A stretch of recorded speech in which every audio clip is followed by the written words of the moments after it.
It's time for Windows Weekly. Paul's here, Richard's here. We've got things to talk about. WinHEC is back for the first time in 8 years. Paul talks about his experience vibe coding a program yesterday and what he thought of the Google I/O keynote. That and a lot more coming up next on Windows Weekly. This episode is brought to you by OutSystems, a leading agentic systems platform built for the enterprise. Organizations all over the world are building, orchestrating, and governing agentic systems on the OutSystems platform, and with good reason. Architect, deliver, and scale governed agentic systems with agility and trust using one open and unified platform. Power secure company-wide agentic orchestration for core business operations. Teams of any size and technical depth can use OutSystems to build, deploy, and manage AI apps and agents quickly and cost-effectively without compromising reliability and security. With OutSystems, you can rapidly launch ideas from concept to completion. It's the leading agentic systems platform that's unified, agile, and enterprise-proven, allowing you to accelerate growth, reduce operational friction, and deliver real enterprise impact with AI. OutSystems. Build your agentic future. Learn more at outsystems.com/twit. That's outsystems.com/twit. Podcasts you love. From people you trust. This is Twit.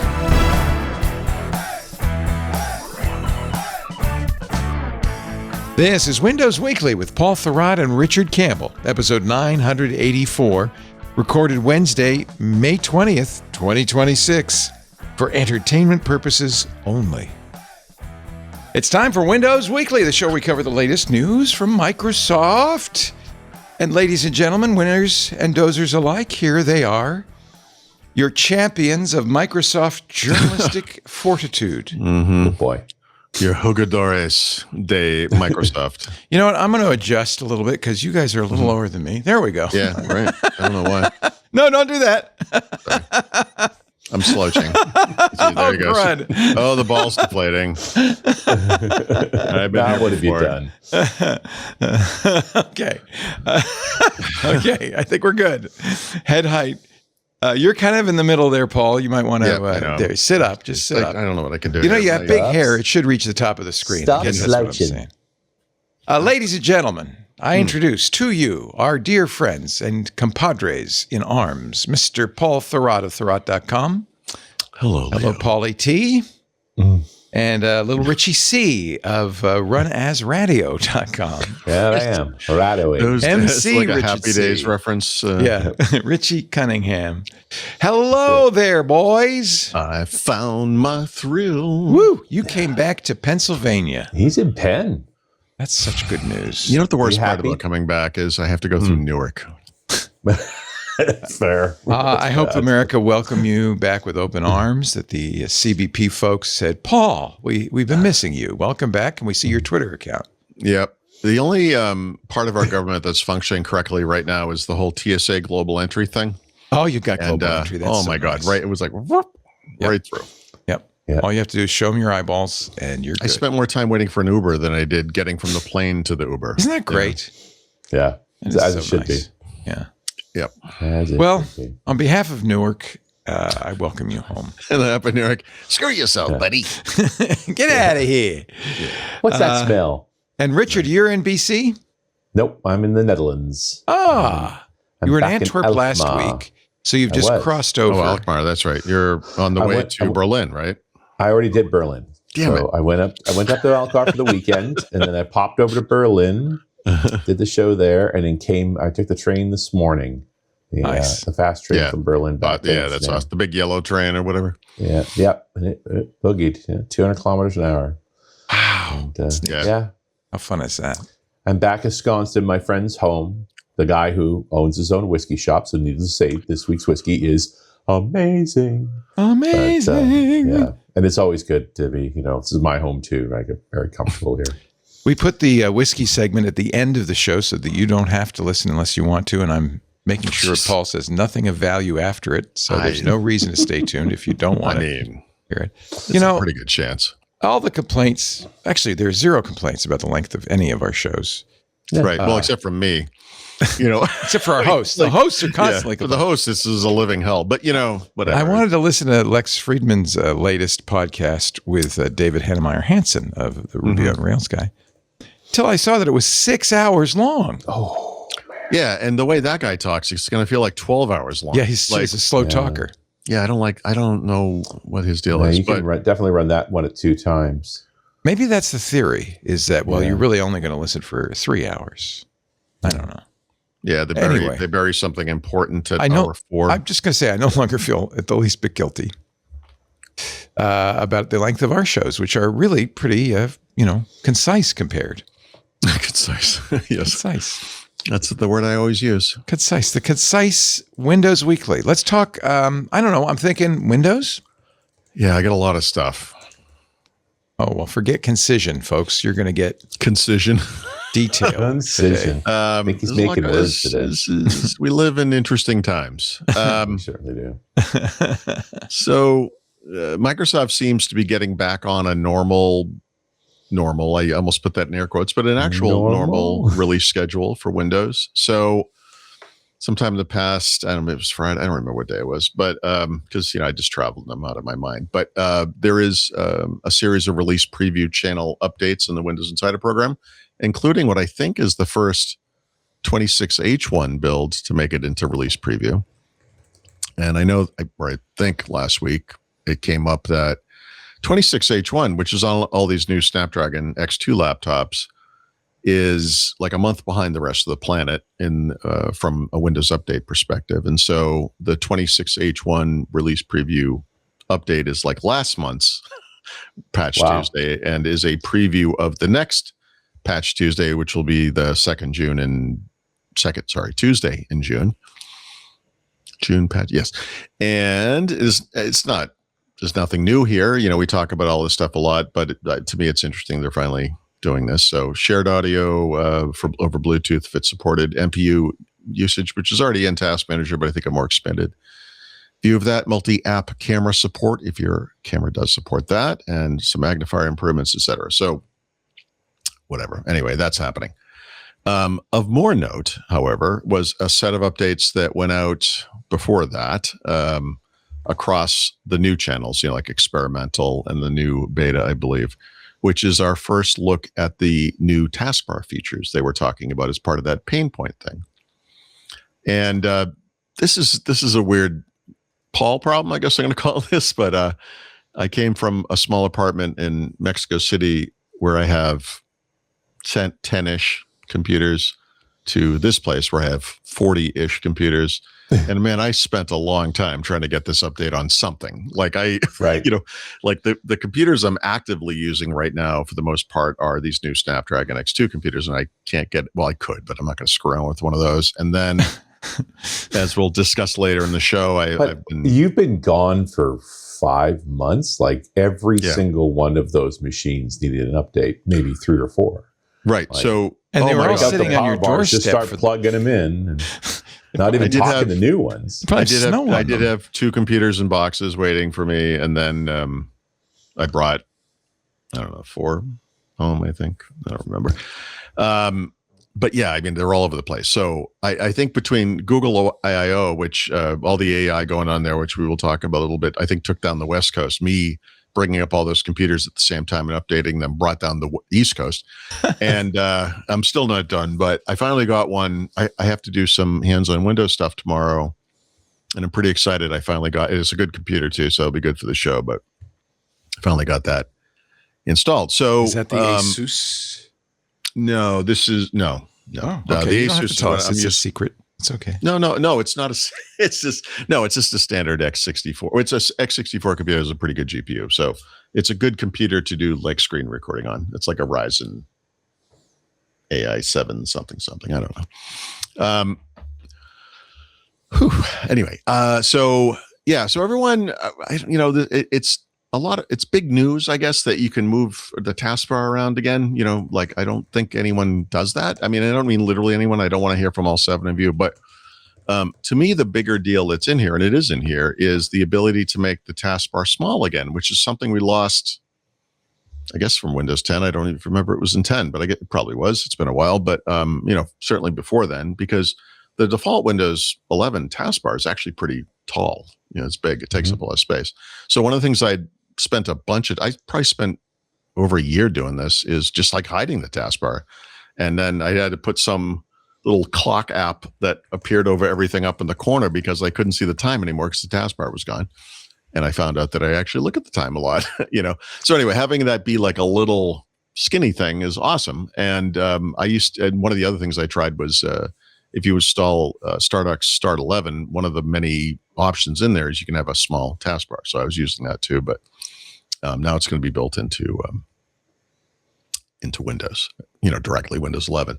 So that's great. There's no new start menu stuff, right? So they're going to be changing that too. You're going to be able to resize it and do different things there. That's not part of this, but if you like your world upside down, you can put your taskbar on the top of the screen. So that's fun. And I guess that one also came to Canary later in a separate update or whatever, a couple of days or a day later, but who cares? Okay.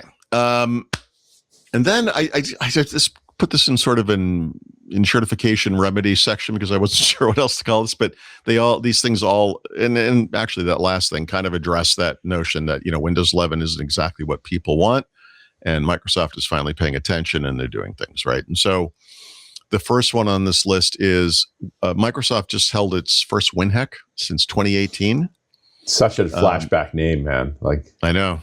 So WinHEC, admittedly, it was an online event. Well, no, they were somewhere. It was in were they? Not Shanghai. It was somewhere in the middle, the Far East. Is there hardware enterprise? Yeah. So conference? Hardware? when this thing began, if you think about the natural progressions of things back when Microsoft made sense, WinHEC would be the lead place where you'd find out about some future version of Windows because they had to do the low level stuff first. So if there's going to be some hardware advance, like when they were doing TPM stuff, maybe, or a graphics driven user interface or whatever it might be, WinHEC would be the first place where they would talk about that stuff because that's where the driver developers would go, the hardware guys, et cetera. It became newsworthy enough that the press used to go all the time. So I've been to many WinHECs, although I've not to bed. It was in Taipei. Wow. Taipei. There you go. Yeah. And then they would go from there, and then they would have really like to have gone to that. That would have been fun. Well, except I have to go there, and it's like, yeah, no thanks. I'd love to be there, but I don't want to. You should go there while you still can. That's what I'm thinking. Oh, good point. That's true too.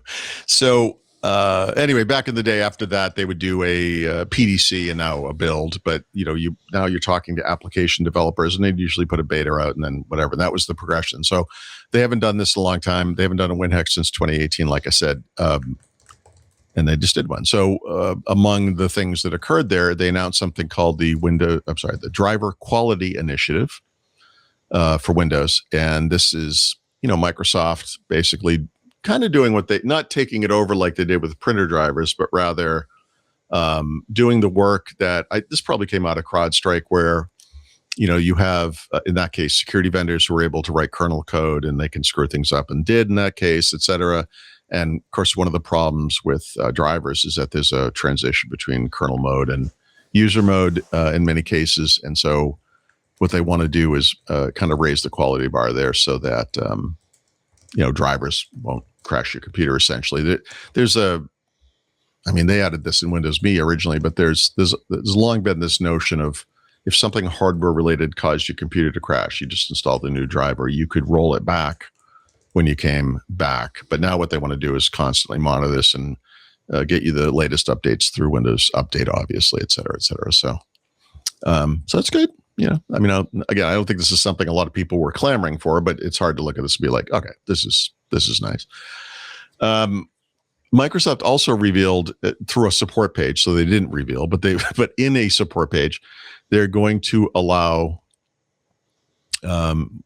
users to remap the Copilot key to Right Ctrl, which, if you think about it, is sort of what it used to be before. So we used to have a control key to the right of the keyboard with a right alt. It turned into a right-click menu key, or whatever you call that, the context menu key, for quite a while. Context menu, yeah. And then it became a Copilot key. And of course, everyone hates the Copilot key, and, Microsoft, blah, blah, blah. They try different things. They don't really want to change it. They kind of forced the entire industry to adopt this. You see this in all kinds of new computers. When they originally announced this, I thought it was going to be something you only saw on Copilot Plus PCs, but no, it's on pretty much all computers now. Yay. And after a lot of complaining, they put a control into settings where you can change it away from Copilot, but only have it go to search or some custom app. And what I wanted to do is nothing. I don't want to gouge it out with a knife like I'm Steve Jobs taking the Apple logo out of his Mac when he went to Next, but I hate this key so much.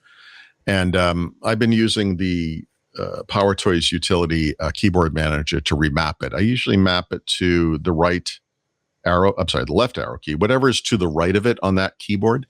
Actually, on this keyboard, that's not even close. This keyboard has all kinds of additional things going on. But a traditional laptop keyboard, typically that would be the next one. Right beside my left arrow key on my surface. Yeah, because I'm like, I type like an ape, so I'm making mistakes, and that's probably what I meant to hit. But when I'm rolling my face on my keyboard, I generally want the keys. Or my cat walks across it, whatever it might be. Yeah. I since they announced this or said this, I've been I've been on a couple of computers remapping it to Right Ctrl just to see if that makes any difference or does anything. But the goal for me is to a key that does nothing. Right. Exactly. I want to, I'm typing, like I said, like an ape, and I just want to keep going and whatever. Just don't interrupt me. Don't flip up a dialogue. Just don't. Right. So this is my goal in life is not to just write articles that rip on other human beings. Like I really am not into that. And there was a thing that came up recently. I would have talked about on the show. There was an article on PC Mag or PC Computing, whatever it was, some former magazine, a guy who's been around for a long, long time, Neil Rubin-King, who I like and respect. I'm not trying to criticize him, but he basically said you can't trust what's built into Windows. You need like a third-party antivirus. And we talked about this. I was like, yeah, no, you don't. Yeah. And I went through the whole thing that he wrote and looking for some like kernel of justification where I could say, okay, he's making a point here, and I didn't find it. And, you can't write something like this without, you got to mention who it was and whatever. And I'm like, I hate it. I just wanted to be really clear up front. Like I'm not disrespecting this person. I just disagree with this opinion, whatever. So that kind of came and went. And I thought, well, okay, good. It'll be like another year, or something before I have to deal with that kind of thing again. Then I go on YouTube and I watch this video from this, like I've been watching a lot of Linux content lately because I'm doing that Switcher series. Mm-hmm. And there's this guy he's a privacy expert, I guess, or a privacy nut at least, but he does a lot of Linux videos. And I respect his opinion. I like his content, I guess. He's kind of a weird guy, but of course he is. I just described what he is. And, those people are what you think they are. And then come out of nowhere. Yep. So of course, because I'm watching his videos, YouTube recommends a video to me that he made about Windows. And just like the antivirus one, I'm like, yeah, don't do it. Don't read it. Don't watch it. Why would you? What are you doing? And then it kept coming up and I'm like, okay, I don't value my own time. I'm going to do this. And then the only way to get it off the roster is to actually watch it. So people listening to this podcast probably had this experience with me, which is meaning I'm in this case listening to this guy and I'm like, no, God damn it, no. And then I'm like, all right, so I have to deal with this. Now I must respond. But I decided in this case just not to go through his thing point by point. I just kind of, he's conflating privacy and security, which, obviously they're interrelated. But my central argument here, and this is very general, is that if you care about your privacy, you need to properly secure that thing first. In this case, a computer. That will go a long way to protecting your privacy. Now, obviously, if you're using Windows, you have other concerns because there's telemetry and other things you may not like, et cetera. There's tracking going on where they're, going to serve you ads because of that, yada, yada, yada. So there's additional things. Absolutely. That's true. But I went through this and I was like, oh, try not to do this. And so I wrote an article just without going into every little point he made, the internet privacy guy, just about, how this matters and whether it matters if you're going to stick with Windows or go to another platform, et cetera, et cetera. But then, because I can't help myself, I wrote a very long article about configuring Windows from the get-go, meaning you buy a new computer, has Windows on it. Mm-hmm. You're not going to install Linux or something else. You are actually going to use it, but you don't want to use Microsoft. the pre-installed version of Windows. Yeah, but you don't want Microsoft in there as much as possible. In other words, you're not going to use OneDrive, you're not using Edge, you're not going to use Teams or whatever else it is in there. You want to turn off the telemetry, you want to do all that stuff. I just wrote a book about disenshittifying Windows 11. And, because I feel like normal people are going to read this, one of my bits of advice in there is, just use a Microsoft account for all the right reasons, but then do the things to protect yourself as well. And in this case, I was like, all right, look, these guys, when you go into Linux, it's a local account. You sign into a Mac, it's a local account. You can sign into Windows with a local account. Let's just do this from the get-go. So there's problems with this configuration, including such things as your disk does not get encrypted when you do that, and you can encrypt it after the fact. And this was part of the thing where in his video, I was like, nope. And so I was like, I'm just going to write the one where it's like, no, this is right. And so if you're interested in that configuration, I've written a pretty long article about it. And I have 2 computers here that I'm using this way. I didn't use anything like WinDownload or Tiny 11 build or anything like that. It's, like I said, stock Windows, but then do all the right things. I never use the Microsoft. All the configuration settings. Yeah, WinGet for every app. I don't, and from the web, not from the store. No Microsoft account, no OneDrive, no Edge, no whatever. And the thing is, I think for a lot of people, I watch videos where people freak out about like all the ads in Windows and all the times things pop up and everything. And look, I live this nightmare more than anybody, and it's not as dramatic as people are making it sound, but I get it, right? And so, and one of the little Zen of Linux things for me is that there is a certain, if you're used to Windows and you experiment with Linux even, you can kind of see like, oh, wait, this is my computer again. That's fun. There is that kind of aspect to it. And you can actually kind of achieve that with Windows. So that was the point of this. So I'm doing that, and we'll see how I'm going to keep doing it, and we'll see how that goes. But it's very long. And if that appeals to you, there it is.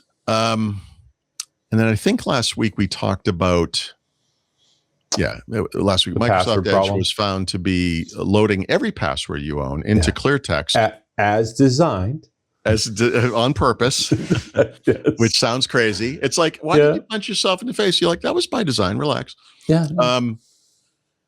And I probably compared it a little bit to the recall thing that came up recently, only because Microsoft came back and said, actually, this is by design. And in that case was not a security vulnerability.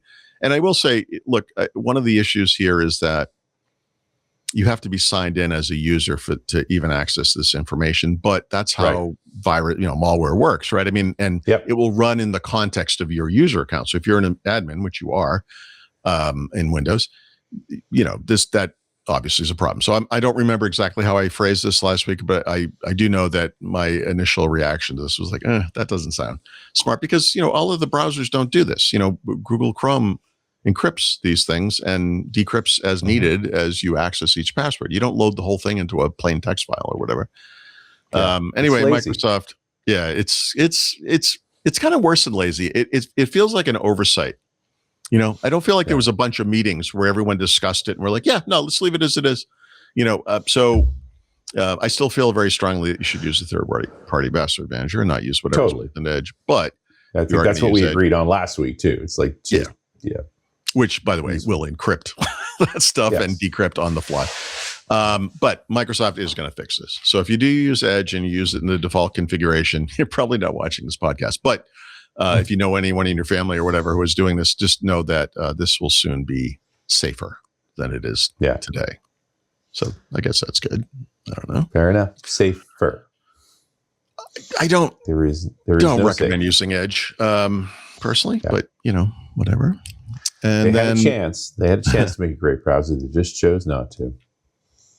Yeah, right. So maybe as part of this pain point thing Microsoft is doing in Windows, there'll be some Edge work. Well, this is an example, right? I mean, we'll see. While I was in Mexico, I got 2 Snapdragon X2 laptops from Lenovo, which I flew home with because I like to carry hardware back and forth. And Asus offered the ZenBook A16. So this is the Snapdragon X2 Elite Extreme chip, right? The highest. And the only one you've gotten, right? Like that, yeah. Yeah. I think it's the only one in the market. I could be wrong, but I think right now, one thing, we'll talk about this in the next section, but there appears to be like a supply issue with X2 chips. And I thought Asus had an exclusive. Like they could. I mean, yeah. So in the last gen, the Galaxy Book, whatever, from Samsung had the only, not the one that was in the dev kit, but the next one down, I believe was the only laptop that ever shipped with that one chip. So maybe they're doing, I can't imagine they're going to relegate this chip to one computer. There are 2 tiers of the Extreme Elite. The notable thing there is that these things have the memory integrated into the SoC.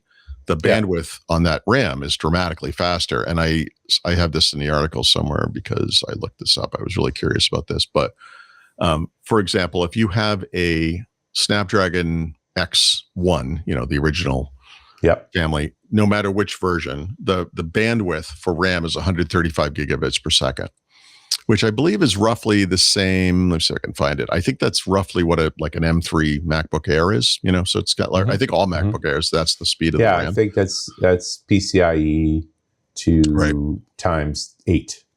Okay. So on the X2 family, other than the Elite Extreme, the normal Elite and the Plus chips all run, the memory bandwidth is 152 gigabits per second. So it's a small bump or whatever. Yeah. But the Elite Extreme chips run at 228 gigabits per second. Okay. And that's a 50% improvement over the normal X2s, right? Yeah, so that's money.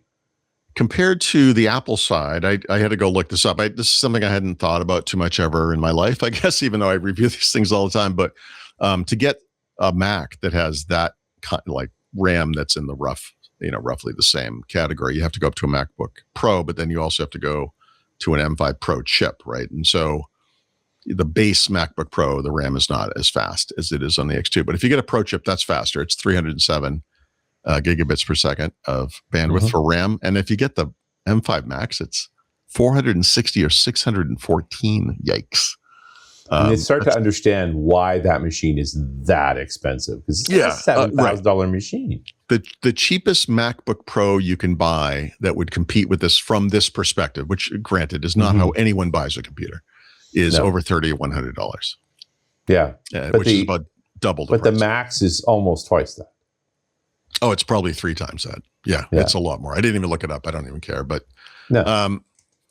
so this computer is it's 16 inches. It doesn't have a numeric keypad, which I love.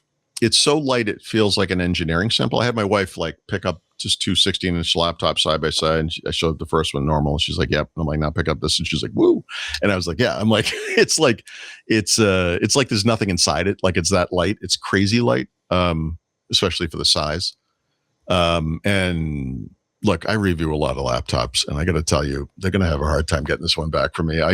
This laptop. Yeah, is awesome. I think I might need one of those. It's awesome. Yeah, it's really, really good. So, I mean, I'll go through the whole process, but I'm using it for this. But it's it's awesome. It's just awesome. It's nice to see. I mean, I have nothing bad to say about how brilliant Macs have been for the longest time, because I thought it would just push the whole industry forward. By the way, I would say me too. The exception being the OS. Like I hate Mac OS so much. I mean, I just hate it. And if I could deal, and I do everything I can to make it work the more like I want it to, and I just hate it. And the A16 has an HDMI port on the side of it, so yeah, it does. That's one less dongle I need to carry. Yeah, I think there's like a normal USB port, then 2 Thunderbolt 4 / USB 4 ports. There's a head, like a headphone jack thing, which is becoming less and less common. Whatever. Yep. It's mostly pretty great. Eventually your Bluetooth earbuds run on a battery. Ask me how I know. You gotta plug regular wired headphones in like an animal and let your headset charge. I guess I should just get 2 and switch between them. Like, I don't know the answer to that. Right. And I put the wired headset on. I have USB-C wired headphones that I keep in my travel bag just in case, right? And I don't like to use them unless I really have to, but I love using these things. So, and that's why I connected and disconnected, because I had plugged in the headphones after I connected to the screen, whatever we're using here. Yeah, I should get a pair of my over ears with the USB-C connector on it. Yeah. So anyway, that works great. So I was I'm glad it was worth the wait then. Well, I mean, not waiting would have been good. But it's a good one. Yeah. I feel like this thing, before this configuration, I think there's non-touch and touch versions of it. And this is the non-touch, which is what I want. And it's probably $1,600, maybe $1,700, which is probably $200 or $300 more than it might've been a year ago because of the component stuff. But, it's still, I don't care. I mean, it's not out of realms. I might be buying one. But 48 gigs of RAM. Yeah, which is curious, right? And so I saw someone in the comments compromise on price. Yeah, 32 be too little, 64 be too expensive, 48 right. middle ground. So someone had said something like, well, the X2, the normal X2s elites come with 32. The Extreme comes with 48. And they're like, no, that's not a hard. You could put any amount of RAM on any of these computers. It's just that's what they're I just double checked. The M5 Pro Max comes with 128. So yeah, right. For $7,000. Right. So it's a system on a chip. They might actually have. It's hard on, yeah. So it might be that they don't make that. That's the part they made, right? Yeah. Yeah. I mean, Apple has that issue with the Neo, right? It's only 8 gigs because that's the part they have. Right. Yep. No, I mean, that was the decision here. But the point is a PC maker could say, I want 64, I want 128. If they can get the SoC with that in it. But the point is they could do it. They just... I guess the constraints are pretty tough, though. But no one's building those things because they're going to sell 8 of those. And what they want to do is sell 1 billion of whatever the other thing is. Who makes this one? Asus. Yeah. The laptop. I'm sure they went to TSMC to get it, right? I mean, who else? Well, I'm sure Qualcomm did, and Asus got it through them. But yes, I mean, the effect is still the same. I mean, Qualcomm is humongous in mobile. They're the biggest company by far, but in the PC space, they're not much, right? So, they're at the back of the line, right next to Microsoft. Yeah, by the way, NVIDIA and Apple are eating all the capacity. Yeah. So, and more so NVIDIA. I wonder, I mean, do you see people making this with more RAM? Yeah, but probably not this year. Certainly not in the someday. Before the end of the year. Yeah, no. This is we had this explicit whatever TSMC offers them. Yeah, no. I mean, when we went out to the Snapdragon Summit last year, this actually came up then, not in the context of the component crisis because that wasn't really clear at the time, I don't think, but rather, are they restricted to this, or this? And what they said was like, no, you can connect this to any amount of RAM you want. It's just that it has to be made. And then in the X2 Elite Extreme Elite Extreme variant, it's on the SoC. So that's a special order right there. So so for this particular computer, yes, it is 48. And I think that was just an attempt to further differentiate it from a normal X2 Elite, right? And they'll come with 32 or 16 to 32, depending on the laptop. And then this one comes with 48 because 48 is a bigger number than 32. It's so weird. I don't know. Must be better. Yeah. Oh, Richard, it is better. It's better. It is better. It is better. So much better. I don't have any kind of battery life estimate yet. I did a couple of rundowns on it. It's been in the 9-ish hours, which is not high for a Snapdragon. But it's early days too. And my experience with the previous gen is that actually goes up over time. And so we'll see what happens there. But I guess it's not unreasonable to expect this thing to maybe not get as good battery life. And that's part of the trade-off, right? You're getting to performance levels that are more typical for much more expensive computers. So especially, and not just like the M whatever on the Apple side, but they also are competing with Intel and AMD chips that have very good integrated graphics. And, you can buy, it's not a mobile workstation or anything, but you can buy like a pretty pedestrian laptop with one of those newer chips and play AAA games really well, so that's the competition for them, really. I don't think anyone's shopping like Mac against Snapdragon X2, only in my dreams. But, maybe someday. I think really what they're shopping it against is other, against x64 laptops. but we'll see. We'll see where that lands. Yeah, the conversation about Snapdragon in the enterprise is still an interesting one. The X2 is the great promise, but we're not seeing enterprise-style machines so far. Part of the reason I think is the component crisis, and in this case, because specifically in the enterprise, they're in a holding pattern, right? It's like we're going to eke out more time with the things we've already purchased as much as we can. Yeah. And look, there's all Snapdragon has always suffered from that kind of fear of the unknown, or resistance to change kind of problem. And this only exacerbates that. But Microsoft has gotten the ARM machines into the normal Windows pipeline now, and that's the next.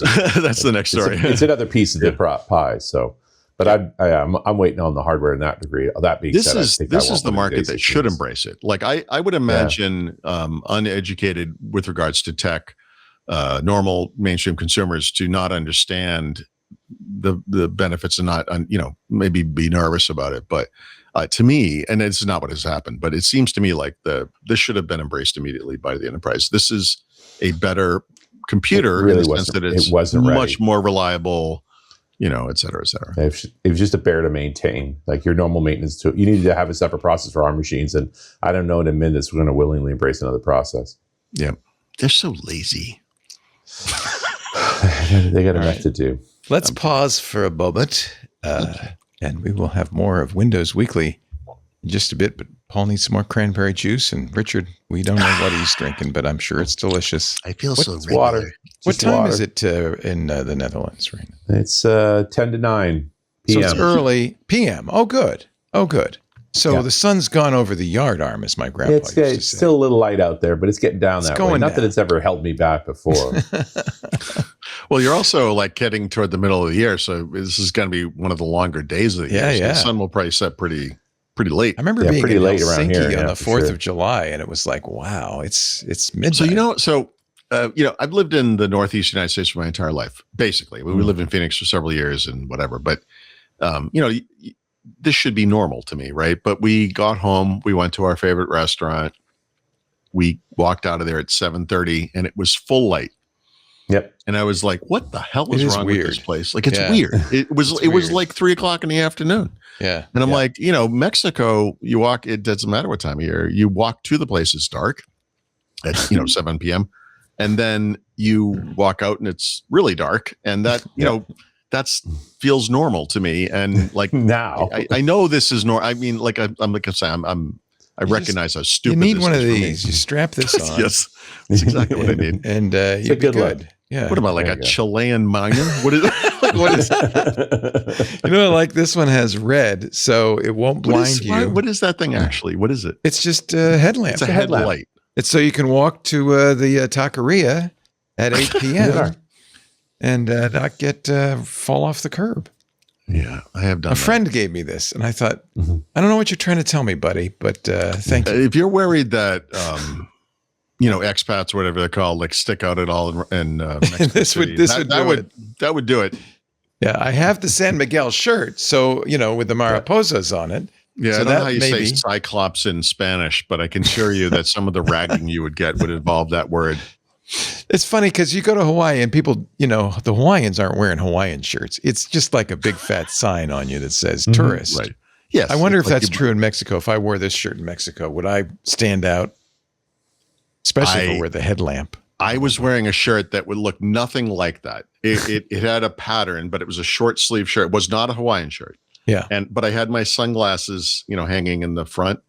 And one of my friends there walks up and he said, "Hey, Magnum, are you going to get a ride home in the helicopter after dinner?" And I was like, "What are you talking?" I didn't even understand what he was talking. I was like, "What?" Because I've made this joke to a friend of mine like years ago, but he was wearing a Hawaiian shirt.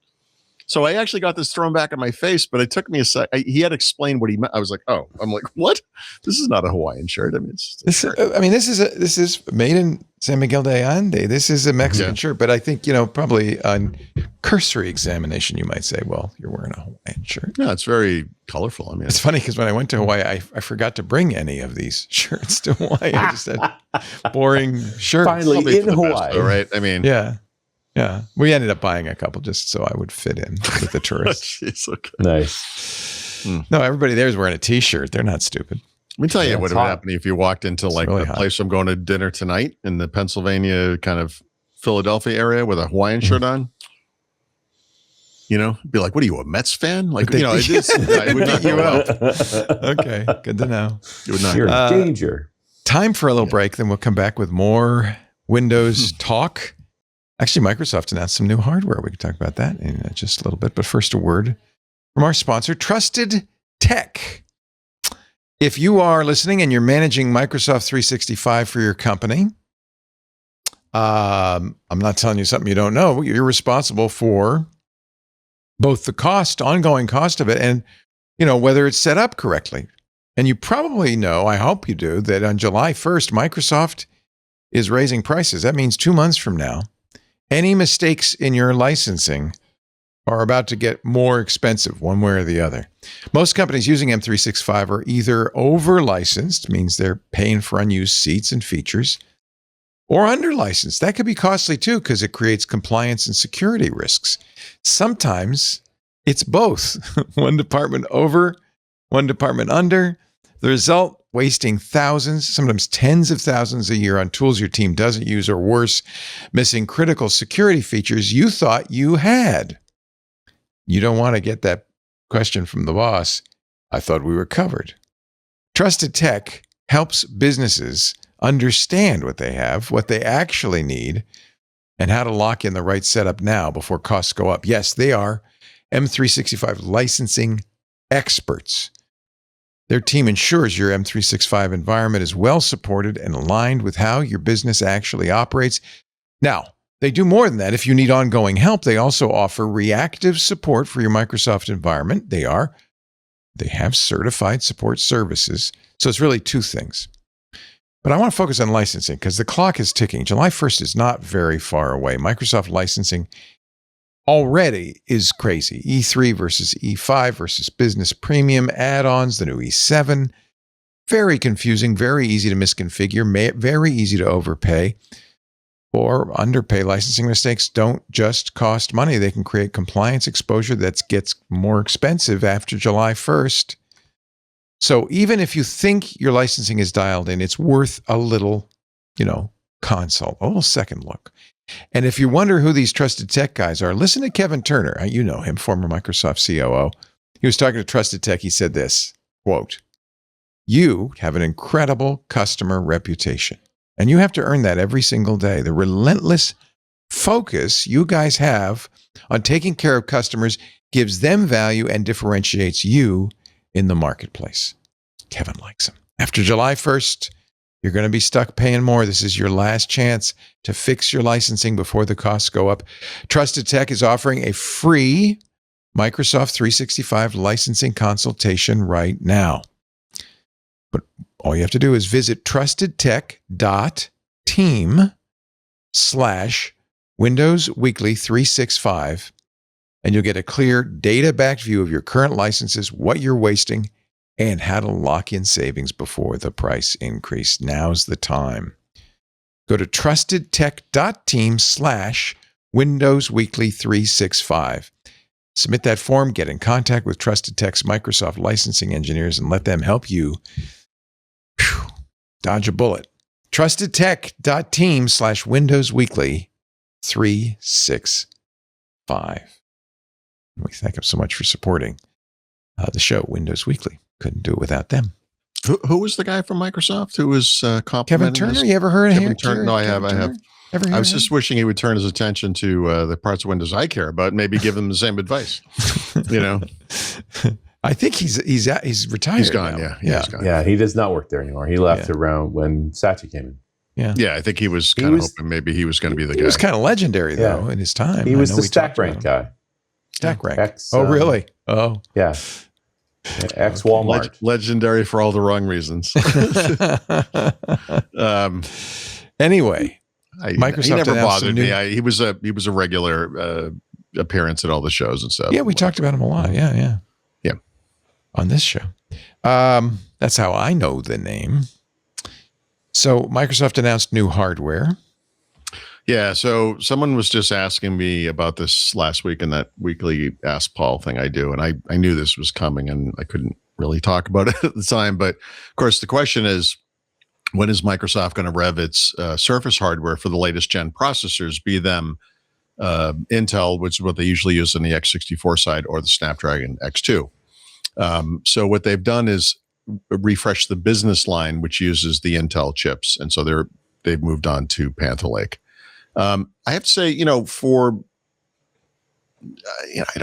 I wouldn't use Intel on your computer, but if if you have to go that route, or you want to go that route,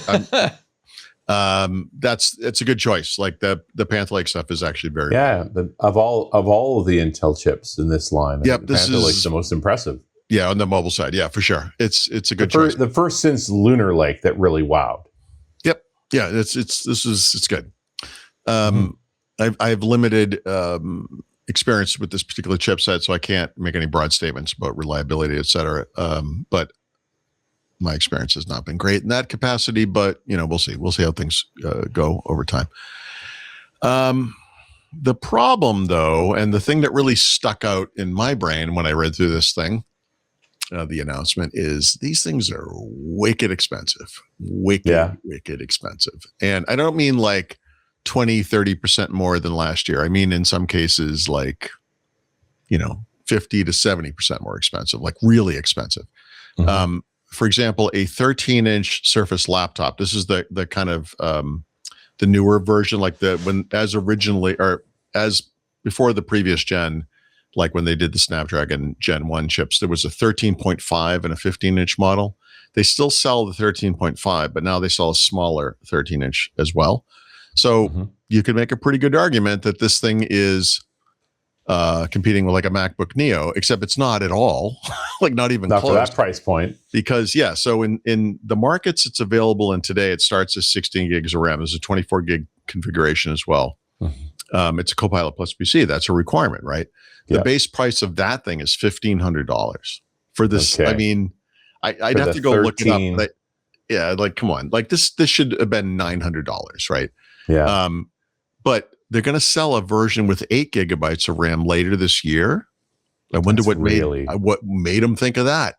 Wow. $1,300. That's too much. It's way too much. So I like this is not the question is, what's the full load, right? Like, well, that's one question, right? So they're doing work in Windows now to reduce resource usage, et cetera, et cetera. Mm-hmm. Okay, that's cute. That's cute. We do have a Copilot plus PC spec, which, granted is semi-arbitrary, but 16 gigs of RAM, at least 256 gigs of storage, which I think is inadequate, but whatever. An NPU that could do at least 40 tops, right? So that thing will not be a Copilot plus PC. So in 2026, they're going to sell a business class Surface laptop that is not a Copilot plus PC, unless they arbitrarily change the spec, right? Or do what they should do, which is make those capabilities across whatever computers, if you have a GPU, et cetera, et cetera. Yeah. No word on that, so I don't know what to tell you there, but I don't know. I mean, and you could spend a lot of money like on these things. The 13.5 inch version, 13.8, I guess, starts at almost $2,000. Wow. Look, in the scope of the PC maker space, Microsoft is a boutique PC maker. They don't qualify. And that was always the case for them to be sort of reference hardware, high end price. Yeah. The problem is with this component shortage, you're seeing how this can be a real Achilles heel. And, look, I don't, whatever anyone thinks of this stuff and whatever anyone thinks of the quality, whether that's up to date or out of date information or whatever, I will say, they did kind of formalize this kind of 3x2 tablet form factor with the Pro, starting with Surface Pro 3 many years ago now. This is like 12th edition to give you an idea. Yeah. This is almost like the final death knell for this brand, right? And it's not their fault in this case. A 13-inch Surface Pro for business, the base model, is $1,950 before you buy the keyboard and the pen. And guys, no, like just no. And by the way, businesses are not buying computers right now. Yeah. So I don't know. It's again, I'm not blaming Microsoft. They've made mistakes or whatever, and Surfaces, whatever it is. And now you're seeing, like I said, the kind of Achilles heel here is they just don't get preferential pricing anywhere. So now you're seeing what that looks like in this component shortage era. And yeah. And this is, you have to wonder if Panos was still around. Would he have fought for this? Right. Would have cut a better deal, been part of the launch of the chip. Right. Like right. I don't know that this world is completely gone, but there's always been this argument with Microsoft hardware, and certainly with Surface, where you're essentially betting on some percentage of the customer base to have Microsoft 365 subscriptions, and that can in some way make up for you breaking even, losing money, or whatever it is on the hardware. Sure. And I just feel like they're like, yeah, we're not doing that anymore. Like this, it just like with AI, where you're starting to see as pricing on AI moves to more of a consumption model, like actual consumption. Yeah. You're starting to see what I think of as the true cost of the thing. Yep. And I think that's what you're exactly seeing here. How we're talking. Yeah. And this is the same thing. It's unfortunate because I feel like a Lenovo could sell a laptop with this exact spec, and it would be $1,100, maybe $1,200. Yeah, 30% less. Yeah, it's gross. Like how awful. Yeah. I mean, it's just awful. So it's too bad. I feel bad about this because, these are, I don't have one and I'm not going to get one, but these are probably really good computers. They're just stupid expensive, and it's just a shame. Right. Who would buy this? An idiot? No, I don't know. Yeah. I don't know. I really don't. I will say this. One of the reasons you go out to businesses first with this, because they're obviously taking it slow now because the component prices is they get volume pricing, just like they do. And what you can do, and this is where you can kind of make up for it, is this is a customer who's already paying for multiple seats of Microsoft 365, various SKU levels, et cetera. And they're doing a service contract and whatever. And so you can cut them a deal maybe on the hard, like these are retail prices, like the businesses that buy. Yeah, I have to wonder. Yeah, when it's sold internally, do they get better deals? I don't. Yeah, I don't like you could, as an individual, go to surface.com and configure one of these things out probably and buy one as a person. That would be dumb. Unless you super need a new computer and you whatever, it's for work and you have to do it and whatever. But I mean, as a person, this just doesn't make sense as a purchase. They're just too expensive. Buy a MacBook Air for crying out loud. It's just stupid. It's too bad. Well, honest to goodness, my friend, when it comes to enterprise PCs, we're even stingier because we are buying 100 of them. Yeah. The big argument last year was I'm not paying for an NPU if I'm not using it for enterprise machines, because that's another $100 I can cut out of that machine. Yeah, and that's a good chicken egg problem too, because then it's a non-virtuous cycle. There's no one's paying for the NPU, no one's developing software because no one's paying for the NPU, it doesn't have the NPU. A lot of questions around, a lot of people have GPUs though. That keeps coming up. It's like, I don't know. So I don't know. This is what, look, the fact that Microsoft's going to let you configure a Copilot key on a keyboard to a control key is a minor step in the right direction, but it's a step in the same direction as how about letting those things work on a computer with a good GPU or an integrated modern GPU that you might have on an Intel or an AMD chip. Just a thought. I don't know. Just let people do what they want to do. I don't know. Weird. I know that's not how the world works. I couldn't recall. Did we talk about M-Dash at all last week? This is the Microsoft. No. Yeah. So just being Steve did yesterday, of course. But yeah. Okay. So everyone knows. Well, most people probably know Anthropic has a model, very mysterious and secretive model called Mythos. Mythical, almost. Mythical. Yeah. One might. Obviously, people at different companies are trying to get involved with that.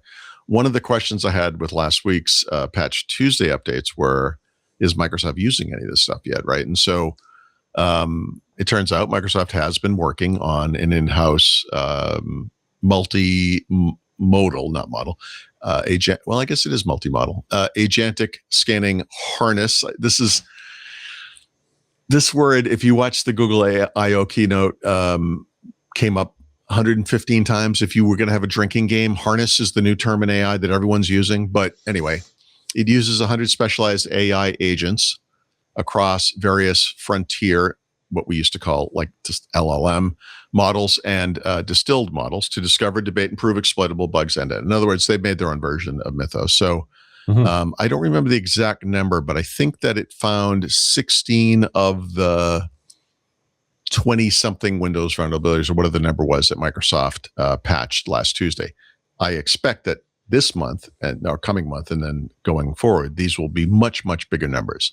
One of the things, we're starting to see, and this is coming up in the context of Linux now, is AI-generated bug reports overwhelming companies or individuals or organizations or whatever it might be in the Linux world that are working on these distributions or working on the kernel or whatever it might be. And it's going to be a tsunami of this stuff, because it turns out AI is actually very good at this kind of thing. And of course, individuals will do it and they'll send in their things. And the nice thing about the Mythos thing is it was not just here's a vulnerability. It was like, here's how you can prove it's a vulnerability and here's how you fix it. And you can test to see that this is in fact the case. And anyway, Microsoft will do that. It's closed source, so this is not out in the open, right? But I guarantee you that you will see astronomical numbers in the coming months for fixed vulnerabilities on Patch Tuesdays. There's no doubt about it. Yeah, we're already seeing numbers going up. I mean, obviously, Firefox was the most public with their increased patch rates, but even the rate on Windows Update has gone up. Yep. Yeah, and they won't be as vocal about it. I mean, there's a marketing case to be made if it's like our M- thing is so great, it did this and it's awesome. Okay, that's fine. Firefox is relatively small. It's a big code base, but I mean, compared to like Linux or any operating system, it's relatively small. But it's not a publicly traded company and it has no money.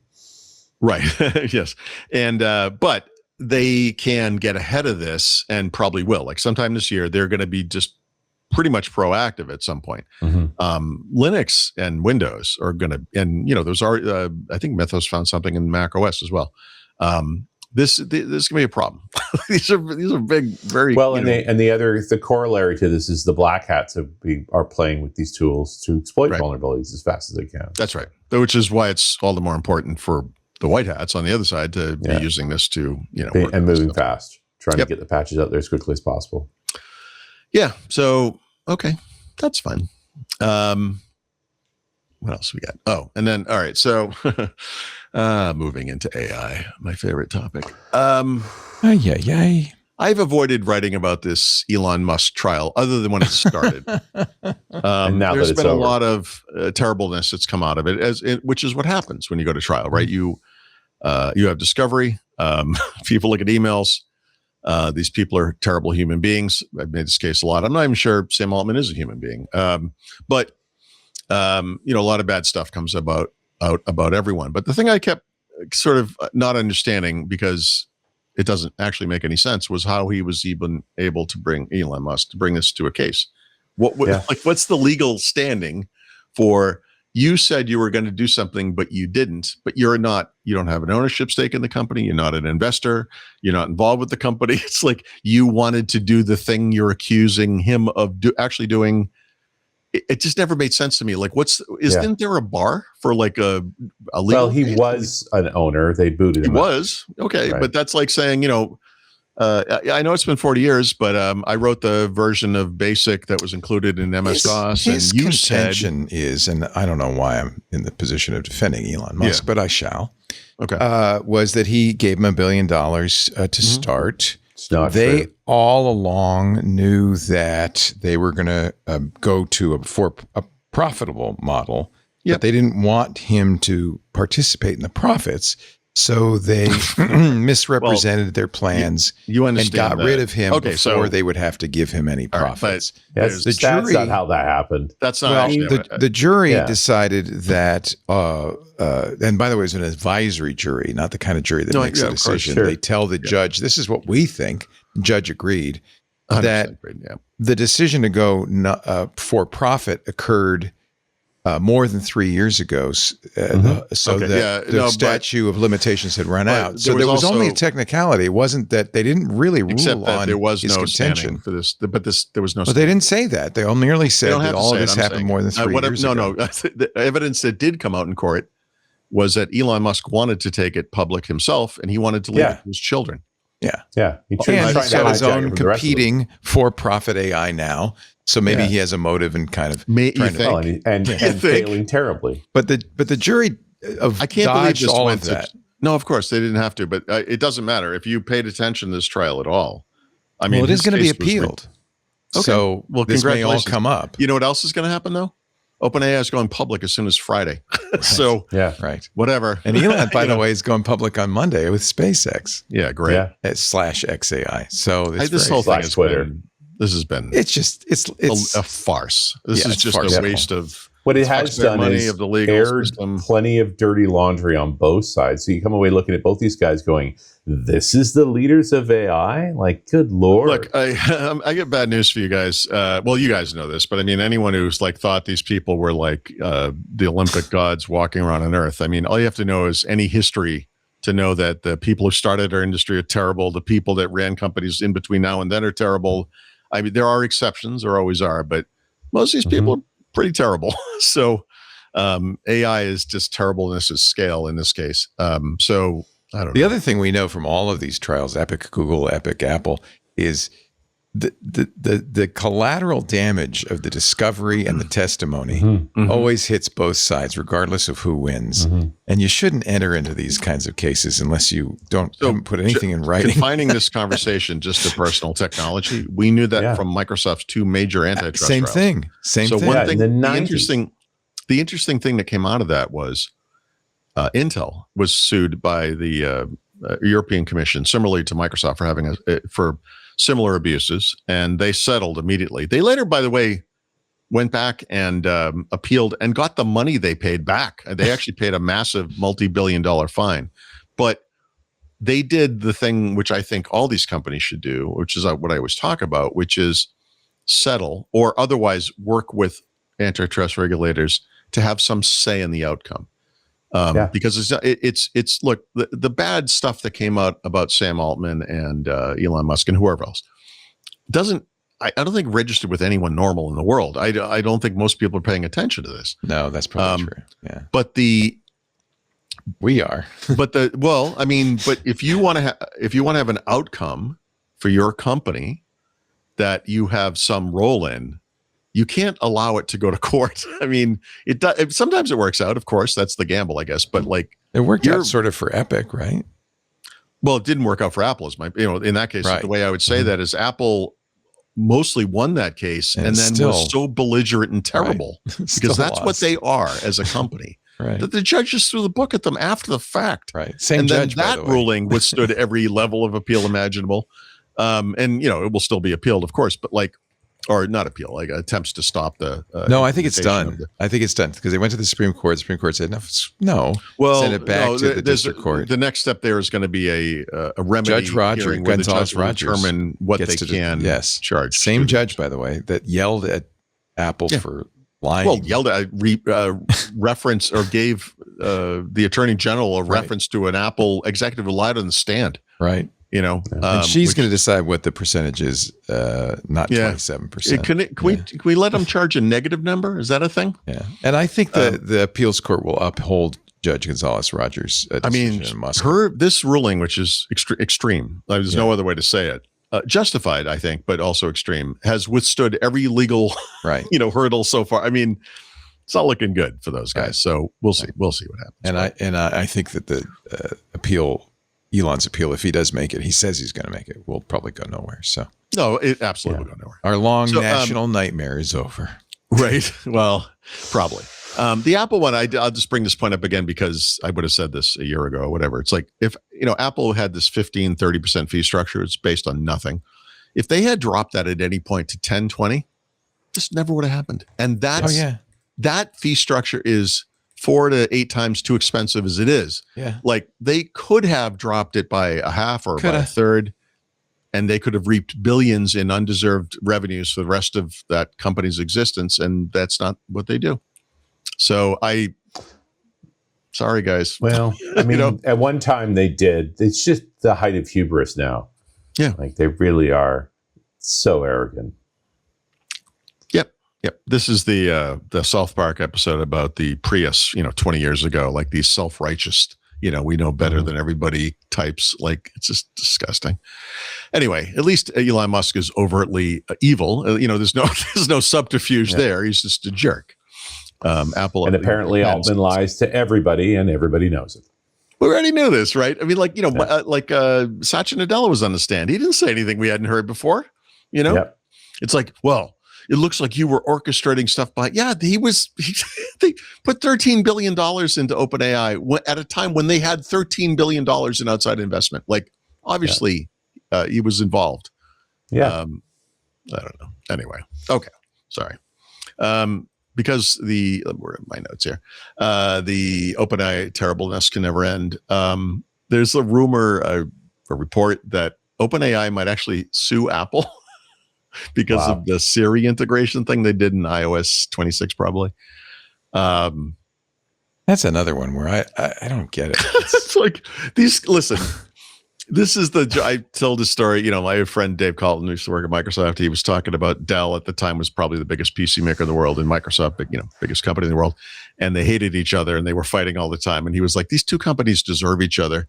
And I was like, yeah, that's the best way to say it. And like, that's how I feel about OpenAI and Apple. I'm like, have fun, guys. It's just like, I don't know. Apple has one thing that OpenAI would want, which is access to not just a big audience of billions of people, but a big audience that has shown itself very welcome to spending lots of money all the time. So I understand why they got in there. But what Apple does not have is that infrastructure thing, which is what they really need, right? And so it's an interesting kind of friction here, but we'll see if anything comes out of that. I hope they sue each other, right?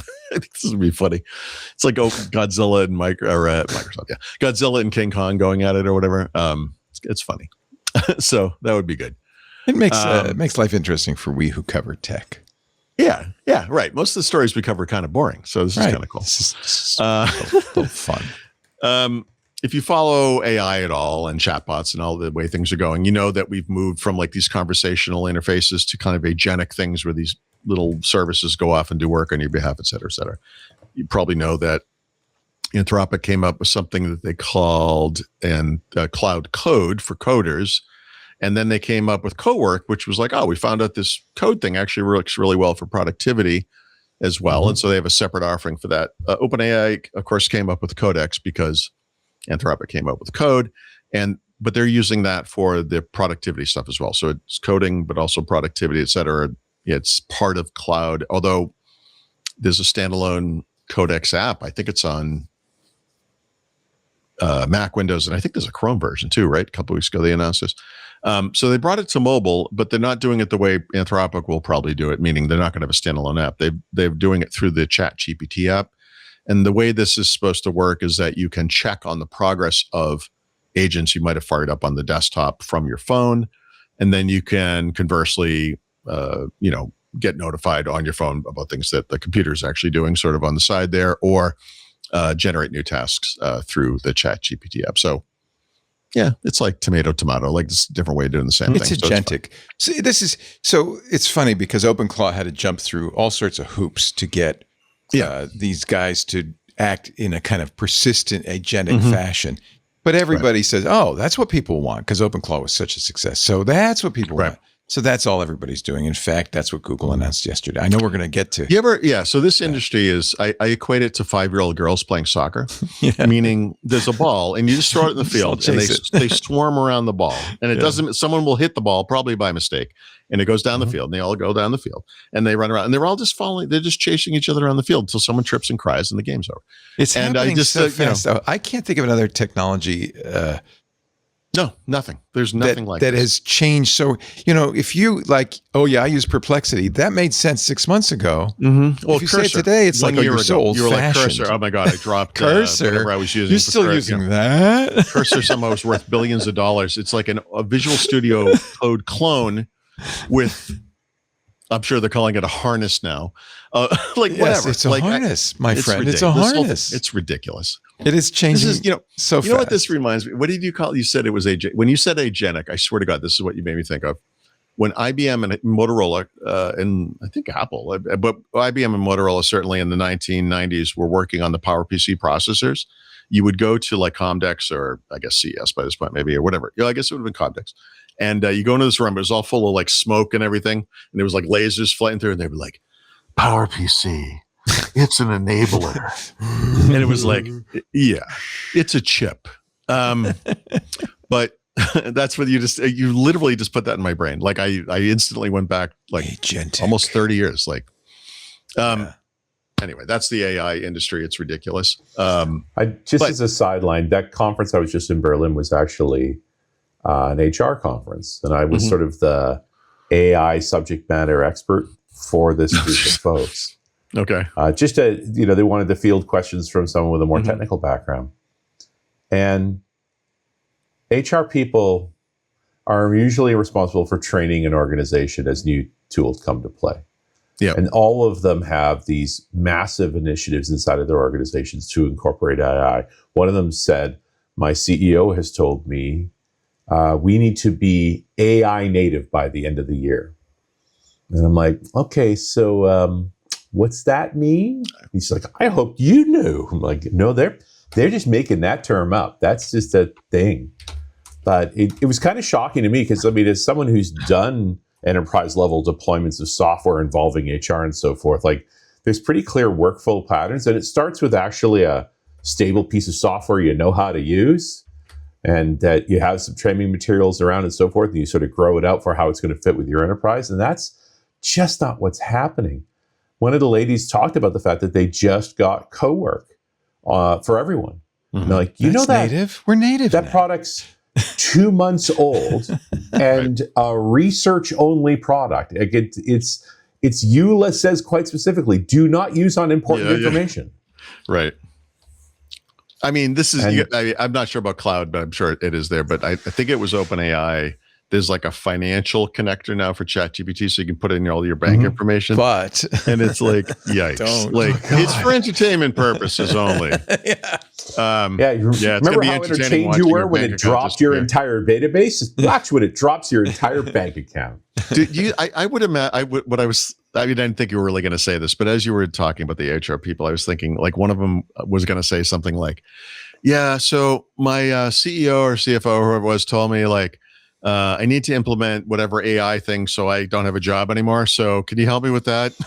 Well, a couple of them did confide in me like they were planning 20% layoffs based on how this initiative went. It's like, how do you know it's going to be 20%? It's like 100% arbitrary. Yeah, thwe are the managers in Office Space who bring in the bobs, and then they're like, they get the lens of Sauron turned on them. And it's like, I thought we were getting rid of the losers. It's like, we're getting rid of the drift in the middle that doesn't need to be there. That was the other one, was they had one of the big firms in saying, it'll be a 40% productivity increase across the board. And I was like, great. Did they bring case studies? Why, no. No, they didn't. You know why? Because there aren't any. They can't exist. Someone invented this 2 seconds ago. Yeah. And you're paying $20 a month per person for it, you idiot. Yeah. If you're lucky, that's all you're doing. It's like, I'm hoping that what your bosses are telling you without saying it out loud is I need you to get one of those big Windex spray bottles, fill it with water, put a label on the side that says AI, and go squirt it on everybody. And now we're AI. Now you're AI native. Congratulations. You almost have literally described the Beavis and Butthead episode where they learn about AI and they think it's like a trash container in the parking lot of a There's a Quickie Mart Beavis and Butthead episode about about AI? It's new, yeah. Yeah. There's new Beavis. I felt for these people. I came away angry. Like your company's abusing you, and it looks like they're going to abuse their employees too. Well, technology is just not ready.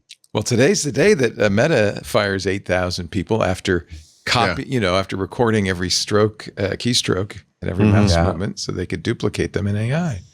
This company, that is don't just get me started on Meta, please. I hate that company so much, and they make this thing that could connect people, and then they do all this other stuff. And it's what happened to the metaverse? Could you just do the thing that is your thing? I don't know. All right, we're going to pause here before anybody bursts a gasket. Loses his mind. I'm really curious what you think about Google I/O. We covered the keynote yesterday, Jeff, Mike, and I. And, when you're there watching it, as with almost all of these keynotes, it goes, that sounds great. That sounds really good. That's really awesome. I went out and bought a Chromebook just so I can, play with all this stuff. Oh, by the way, my back of the book thing is related to what you just said. Okay. But Yes. Then you start seeing the stories filter out that, is it? And so I'm really curious what your day later, okay, but don't do it yet. I want to take a break, but Yep. what your, day after analysis is always a little bit more thoughtful, shall we say. Well, it could only be. It could only be. That's right, because day you're later, not in the reality distortion field. We will have more Windows Weekly in just a bit, but first a word from our sponsor, Zscaler, the world's largest cloud security platform. We're talking about AI, and I think, I have some sympathy for business because the potential rewards of AI, at this point, you feel they're just too great to ignore. But cautionary tales abound. The risks are also too great to ignore. The loss of sensitive data, attacks against enterprise-managed AI. And of course, generative AI increases opportunities for threat actors, helps them rapidly create phishing lures that are indistinguishable from the real thing, right? Or deep fake phishing, the voice phishing, where it sounds just like the boss on the phone. They can use it to write malicious code. They're using it to automate data extraction.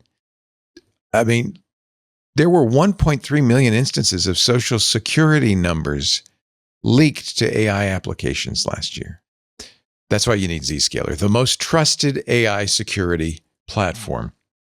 And when I say most trusted, I mean 40% of the Global 2000 use Zscaler. They secure 500 billion transactions a day with more than 9.4 thousand global customers. Zscaler carries a net promoter score of more than 75. That's 150% higher than the average SaaS. And just talk to the customers. And there are lots of testimonials on the website. I'll pick out one from Siva. This is the Director of Security and Infrastructure at Zuora. And here's what he says about using Zscaler to prevent AI attacks. Watch. With Zscaler being in line in a security protection strategy, helps us monitor all the traffic. So even if a bad actor were to use AI, because we have a tight security framework around our endpoint, helps us proactively prevent that activity from happening. AI is tremendous in terms of its opportunities, but it also brings in challenges. We're confident that Zscaler is going to help us ensure that we're not slowed down by security challenges, but continue to take advantage of all the advancements. With Zscaler Zero Trust Plus AI, you could safely adopt generative AI and private AI to boost productivity across the business. Their Zero Trust Architecture Plus AI helps you reduce the risks of AI-related data loss and protects against AI attacks to guarantee greater productivity and compliance. Learn more at zscaler.com/security. That's zscaler.com/security. We thank them so much for their support of Windows Weekly. zscaler.com/security. I think one of the most telling things about Google I/O yesterday, that's their developer conference. Right. Of course, last week they did the Android show. Right. And they mentioned new Chromebooks coming, not even called Chromebooks, new Google Books coming later this year. So they kind of cleared the deck. This was going to be an AI thing, and the fact that Demis Hassabis was like the most prominent person on stage, the guy, and pretty quick too, right? Like up front almost. Yeah, Sundar was there. He seemed very low energy and kind of depressed. Well, it's okay. And then he just got out of the way. As someone who was low energy and depressed, I get it. I mean, you can't always be happy. I understand. Yeah. Well, what did you think? They announced a ton of stuff. So here's the thing. You may be or may not be surprised. I have a pretty good relationship with Google. I get pre-briefed on a bunch of stuff. I mostly ahead of the show. I mean, I got the developer stuff, so I had that going. But as I was taking notes as Sundar and then whoever else was on stage was speaking during that initial keynote, and I quickly found myself overwhelmed, right? And some of it is like just numbers. They have 13, I think it was, products that have over 1 billion users, right? Gmail, search, et cetera. They have 5, Gmail, search, Android, Chrome, and YouTube that have over 3 billion users. But they had all these numbers, they're talking about the processing of tokens. Like 1 year ago, it was 1 year ago, it was 9.7 trillion tokens a month. Sorry, that was 2 years ago. Sorry.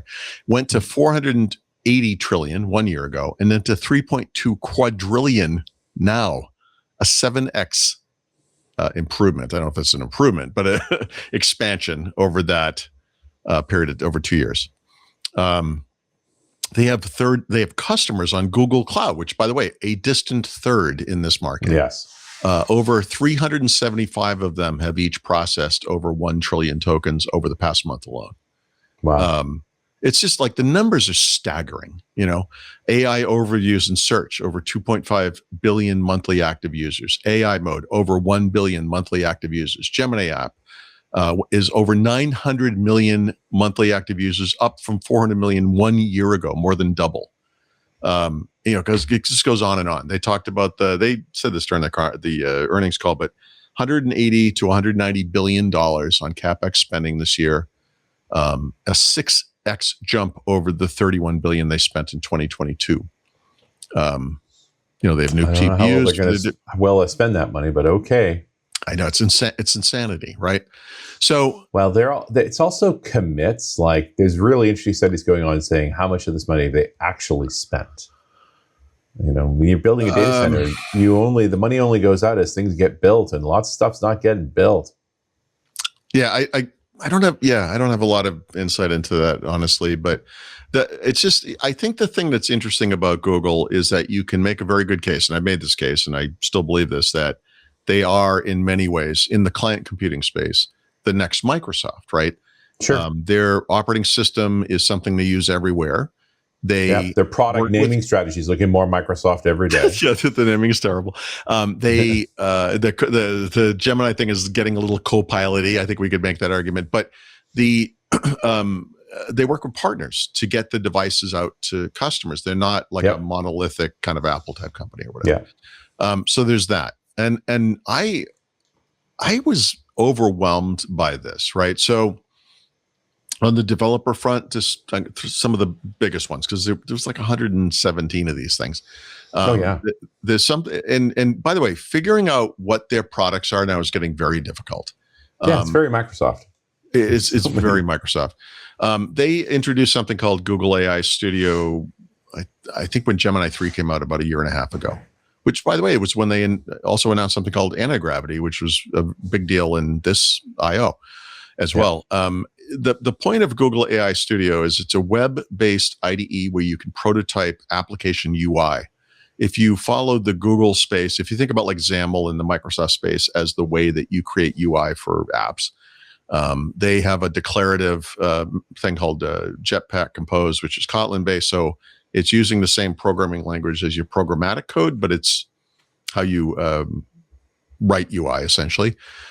They've switched over to that completely now. Like Android is now what they call Compose First. So the old style of using XML, which is like a XAML, to make views in Android apps is in maintenance mode. That's going away. Android 17 has a bunch of stuff going on, but the big one to me is the Google Book thing, which is that Android apps have to adapt to large screens. They're not going to allow you to target that API, that level of API, and not have an adaptive app. So it has to work right. If you have a foldable phone, it's on a little screen, you open it up, it gets big. It's not just a phone thing stretched out, right? It does layout and all that stuff. So if you have it on Chromebook, you have it on a tablet, you have soon on a Google Book, etc. So that's all kind of happening. So there's all this stuff, they have like, they're going to let people vibe code widgets, right, on Google phones, and eventually all Android phones, which is like the gateway drug to vibe coding when you think about it, because widgets are very simple app surfaces, essentially. It's kind of exciting. Vibe coded mobile apps because we did not have enough iFart. Yep, it just goes on and on and on. They have something called app functions, which they announced previously, which is basically MCP, but for Android apps. And the idea there is that you're on a phone, AI is occurring, and it can interact with the capabilities inside of apps, like Microsoft's doing in Windows, right? Using this thing that's very much like MCP, just like they can interact with other AIs using MCP. So it's a kind of a common interface or whatever. Anyway, there's a lot of stuff just but that's just like the developer stuff, right? And I'm going to touch on that. This is for the back of the book. I don't want to step too much on that now. But then they kept talking, and they started talking about things I was not pre-briefed on, right? Like the 2000 things that are happening to Chrome, which is turning into a intelligent, proactive assistant that will work on, like, of course it is, it's getting all agentic. Gemini is coming to Chrome and Android. Auto Browse, which is in Chrome on desktop, also is coming to Android. You're going to be able to, within Chrome, transfer on images using Nano Banana. There are skills, AI skills, that are coming to Chrome first on desktop, and no doubt next year will be on mobile as well. But the idea there is that you are able, or AI, in this case, Gemini, is able to work with the content on multiple tabs and go off and do things on your behalf, et cetera, et cetera. It just goes, like I said, it goes on and on and on. It's crazy. One thing, I made this point somewhere recently, I don't remember why, but Google has these Google One subscriptions, which are kind of morphed into Google AI subscriptions. And so like a Google AI Plus, which is the $8 per month version, you get whatever you get for, storage and access to models, et cetera. The mainstream one is the Google AI Pro, which is the one I got from buying a Google phone, but it's $20 a month normally. But now it has like 5 gigs of storage, terabytes of storage on Google Drive across Photos, Gmail, and whatever you want to use it for. And it's like, yikes. But then they have the Ultra plan, which was $250 per month, is now $200 per month. And that's where you get like really expanded access. And one of the things they announced at this show was that there's a $100 tier for that as well. So they have an AI Ultra 5X and 20X, and the 5X and 20X are references to the essentially the limits compared to the Plus plan. Like it's 20, it's 5 or 20 times as much, access or whatever that is. Those plans, by the way, 30 terabytes of Google storage. So what? Like what? They really want you to use their AI tool. That's let's face it, they're the original AI guys. They're the reason OpenAI exists. Yeah, right. Well, imagine if they, of course, the whole point here is they weren't turning this stuff into a product until Microsoft backed OpenAI and it lands on ChatGPT and blows the market apart. And to that point, like everybody's suffering from SEO decline because Google now presents their AI mode, and you're just not getting directed to web pages anymore. Yeah. So their concerns were legit. It's actually happening. Right. I mean, they will continue to adjust, so to speak. But like anyone 20 years ago, 25 years ago, whatever it was, you could throw a website up, a blog, as we would call it, and you have one Google ad on every page. You could make a business out of it. It'd be great, Now you have to spam your site with more ads than content, and it still doesn't make any sense. And you get a nickel. Yeah. This is the enshittification of the ad business, which is, by the way, why there's an antitrust case around that. They control this, right? So they take more and more of that for themselves. But well, and I would argue they were doing this even before ChatGPT showed up. Like, oh yeah, no, they were. Search was on a horrible trajectory for the past few years. Past many years, maybe, yeah. Yep.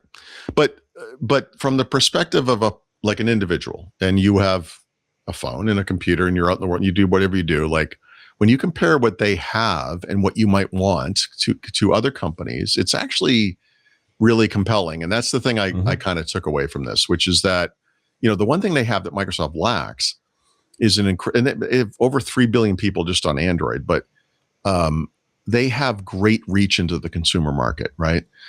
Their first party devices don't sell very well. They're sort of like the surface of the Android world. I get that. But, people use Google Photos on their phones to back up photos, even if they have an iPhone in many cases, right? I mean, people use Google Maps, they use Google Search, et cetera. Like when you combine all of the perks here, this is what Microsoft 365 for consumer used to be. I used to describe this as like a no-brainer, right? For $20 a month with all this AI that works everywhere, and I mean literally everywhere, not just on the Google stuff, because you can just go to gemini.google.com or many of the other entry points, and just do whatever it is you're doing with AI and do it from there. Gemini stands up very well against the best models, Anthropic, OpenAI, et cetera.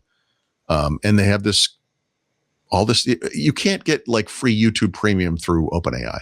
You can't, you know what I mean? Like you're not going to, this is back to antitrust behavior, network effects, just, hey, our product's not that good, but look at all the good stuff you get with it. Yeah. I mean, there's a whole tiger stripe conversation to be had here, but But again, just looking at it from kind of a mercenary perspective as a person who just like, look, I'm going to do I need cloud storage maybe, or whatever it might be. Like, it's kind of nuts. Like Microsoft 365 for consumers still stuck at 1 terabyte, sorry, per person, unless you get family, and then you get, you can have 6 people with up to 1 each. But, they quickly went to 2, and then they went to 5, and then now there's 20 or 30, depending on what tier you're on. It's like, what is happening? It's insane. Like, it's really kind of incredible. So I think Leo asked, what was my takeaway from this is mostly that I was overwhelmed.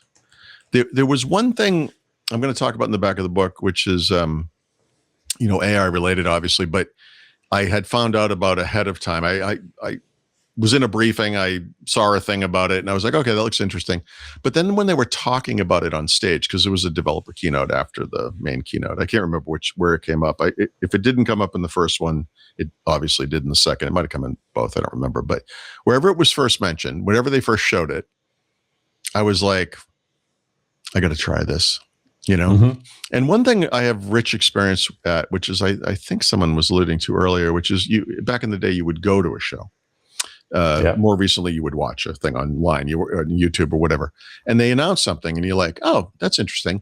And you go over to your web browser in this case, and you go to the play wherever it is, and you're like, "I'm going to try this thing," and it never works. Like it's never like it, you just don't have that experience.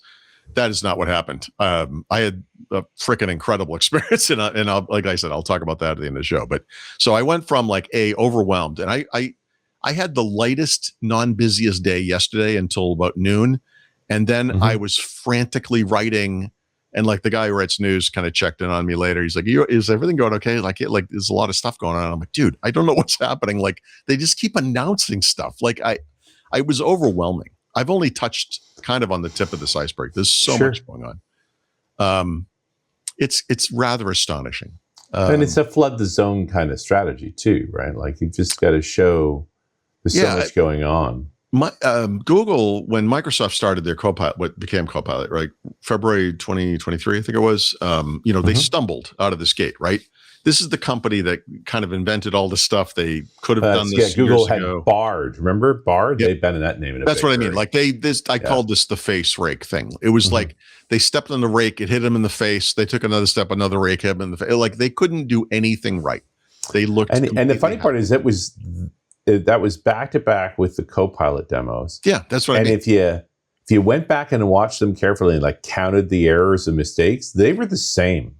I wasn't sure what you were going to say, but I'm like, actually, Microsoft was just as bad, but Google got ripped to shreds because I think the expectation was Google's going to get this right. They're Google, and Microsoft has Bing. And seriously, what are they going to do? Yeah, and seriously. So but they were, that was Microsoft was facing OpenAI. So I think there's this other resentment angle of Google had this stuff for years and never showed anything until somebody else did. So like, what have you been up to?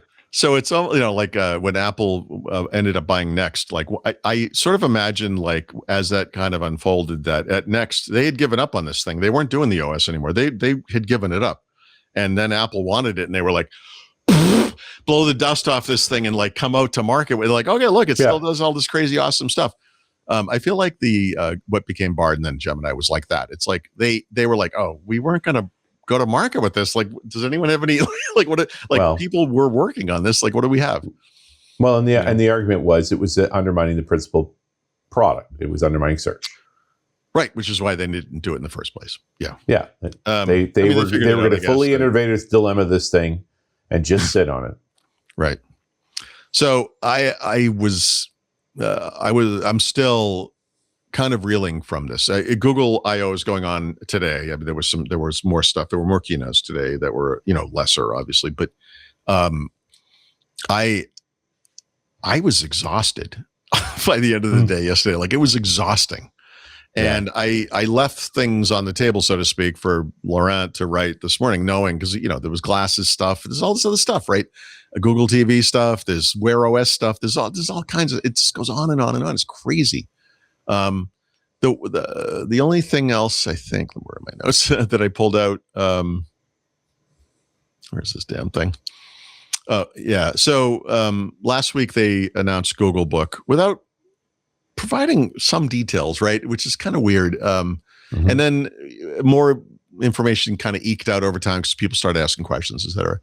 But one of the things that was part of that announcement was something called Gemini Intelligence, right? So Gemini Intelligence, to me, is a little bit like Copilot plus PC in the sense that it felt like a spec and that you were going to need a certain level of something. And it wasn't clear which devices were going to get it. Obviously, Google Books will all have it. They are kind of the Copilot plus PC of that space. But there are existing devices in the market, like flagship phones, Samsung especially, but maybe the latest Pixels. There are Chromebook Plus devices like the one Leo just bought running flagship, in that case, ARM chips that should be able to do this as well. Like what's the line, And one of the early rumors was that I saw someone had written like, it's possible this is so big as a spec that like a Pixel 9 series phone won't even be able to run it. You'll have to have like a 10 or newer, 10 being the latest gen. And there is I think it's just a support document on google.com that actually listed it out, or someone found this somehow, but the device is going to have at least 12 gigabytes of RAM, which is a little unusual for phones. It's getting more usual, but it's literally like Samsung Galaxy S26 series phones, all Pixel 10 series phones, except the A, right? Because that has less RAM. You need a flagship SoC, et cetera, et cetera. It's like the list of existing devices that this will work on is actually very small. Yeah. So a lot of this is going to be all next generation gear. Yeah, it's going to be all new stuff. So I thought that was kind of interesting. It is interesting. And then I could go on. It's not a Google show, but there was, I look, as a, having gone to so many builds and covered so many shows and everything, I was just like, it was like the Memorex ad with the guys in the chair and the stereo's playing. Yeah. He's like literally sliding back. That was my day yesterday, was that guy in the chair. Like it was it was hard to deal with. I had to take a nap afterwards. Yeah, right. I mean, no, that's what I mean. It's over. It's information overload, Yeah. I sent my. Again, I wonder if that's by design. Leo had mentioned, they did the some Android 17 and the Google Book thing a week before, and it was like, it's all AI and everything. Yeah. But I do feel like there's part of it is the Android stuff might've got lost in the mix a little bit because of all the announcements if they waited, but also, I mean, just logistically, how much time do we have to talk about this stuff? Like, yeah, they have to space it out. There's too much stuff. So I don't think they were scrambling to find stuff to talk about. I'm sure they had a problem figuring out. I'm sure there were certain topics where like, look, we're gonna have a session. We gotta cut this out. It's just too much. I do think they have too many products. I think they have too many overlapping products. You're sure describing Microsoft. I know. Really that's what I mean. The next Microsoft. I mean, even just in the Android developer space, you have the Google AI Studio thing. You've got Android Studio, obviously, and all the agents and AI that goes on. There's an Android CLI now. You can go from Google AI Studio or Android CLI, start there, and then push that into Android Studio and go do get all the debugging, whatever you get in there. There's more. Like there's the anti-gravity. I mean, this is like I can't keep it in my head, and this is not my primary focus in some ways either, right? And it's difficult. Anyway, it was a lot. It was a tsunami, I think is the only way to say that. I didn't have a place to stick this phrasing, but Microsoft announced yesterday, which I can't find my article about it. It doesn't matter. That where is this thing? I don't know. Oh, there it is. They've released the 4th version of their Azure Linux distribution, which is for Azure, obviously. They announced something called Azure Container Linux, which is an immutable version that's optimized for containers of a Linux-based OS for Azure. Of course, this generates stories like, oh, Microsoft is making Linux distributions now. Nah, not exactly. Yeah. It's version 4. Yeah, and they've got. Well, it's not new. I mean, they're not. You're not going to go to like Fedora.com or Ubuntu.com or AzureLinux.com and maybe install this on your computer. I mean, I don't even know if you could, but it's not a dirty secret. They're very upfront about this, but the majority of workloads that run on Azure are running on Linux, and the reason is Linux compared to the Windows or whatever, Windows Server, whatever it might be, is lighter weight, right? And it has vast support from developers. Yeah, exactly. So they have a version of Linux that's optimized for these cloud and now AI workloads that run on Azure, this makes sense. So literally like 2/3 of the way Microsoft says this is the customer cores in Azure run Linux. And a lot of, they don't say the number or percentage, but ChatGPT is scaling across over 10 million compute cores on Azure and serves billions of queries every day. Crazy. It's just the scale of it's incredible. It's big. Yeah. Yeah. Yeah, it's big. So, okay. And then just some really quick dev things. Apple opened up the schedule for WWDC, so we know what's going to happen there, to some degree, meaning schedule-wise. Like the keynote, the Platform State of the Union is their developer keynote. That's the real keynote, as I think of it. They obviously have sessions and whatever they're doing there. Who cares? That is June 8th. Build 2026 is June 2nd, so it's the week before. Right. It's in San Francisco. I know Google I/O is 2 days. How many days? You said 4? No, it's 2 days. Yeah, but it's 2 days. I was okay. I thought it was 2 days. Yeah, I think both of those other shows are 2 days. So this is the developer season. For Build, this is late. Usually it's in May. I think they had trouble finding a place. And usually longer. Yeah. Yeah. Well, maybe this is a very funny build. You couldn't register for it. You had to sign up for the opportunity to buy tickets. And they literally were pre-screening who could get in. Right. Yeah. They invited me, and I thought about it. If it was in Seattle, I made a better case and maybe more effort. But I didn't know it. We're doing something with the kids, and it's not actually that week, as it turns out. I thought it might have been, but I'm in Stockholm, and it just doesn't make sense. So. Yeah, Build has always been my favorite Microsoft show, but this is not the same. Build. It feels different. Else. Yep. And then last week I didn't mention this because there was nothing to talk about, but Microsoft released, I think it's the 4th preview release of .NET 11, and I've kind of made this complaint. I don't know what I'm complaining about over there in the corner, but I've never seen like a point to this release exactly. Like every milestone they talk about, like, well, this has been updated across whatever .NET platforms. None of it seems major to me. Blah blah blah, whatever. So I didn't mention it last week on the show, but then since then they announced that Maui is switching to the Core CLR runtime, which is the runtime that almost all of .NET uses. I think there's one Blazor component that is still running on the old runtime, but Maui, this is a little bit of history. This is amazing to me. Maui is running on something called the Mono runtime. This literally dates back to like 2002, 2003. This is Miguel de Casa. As does .NET Framework, but this was the open source version. Right. Incredible, right? Well, so they're switching to the more modern runtime. Well, because it was the cross-plat version first. Right. Yeah. That's interesting. So that's good. Well, and fundamentally, Maui is where Xamarin Forms ended up. That's right. Right. So, Xamarin Forms becomes, they buy Xamarin, and Xamarin Forms becomes Maui. Yeah. They seem to have lost a lot of momentum, unfortunately, with Maui. No, you can't argue there. And I got to tell you, with all the shuffling around of leadership inside of Core AI, where DevDiv now lives, I think people are the folks that aren't part of the battle for who's leading what, look, I adjusted my camera by waving my fingers around. You're so small. That was funny. Yeah. Okay. Because I just don't know how inspired those folks are. Like, it's just been a crazy time. Ever since mobile has been a thing, meaning in the modern smartphone era, like the iPhone Plus or whatever, there is a need for .NET developers to be able to write C# code that ends up on mobile. Like there's an obvious need. So there is a role for this product. I think there's some weird overlap now with Blazor, and that's maybe confuses matters a little bit. I don't know. This is like Silverlight was this, right? Silverlight was essentially C# and a WPF Lite kind of a framework, running in a runtime. Silverlight was originally WPF everywhere, but WPE. That's right. Yeah, because if you have a dumb code name, you get a good product name, but if you have a good code name, and vice versa, a dumb product name. You can't have both. That's right. but those were far more inspired times with the dev that knew what they were trying to do.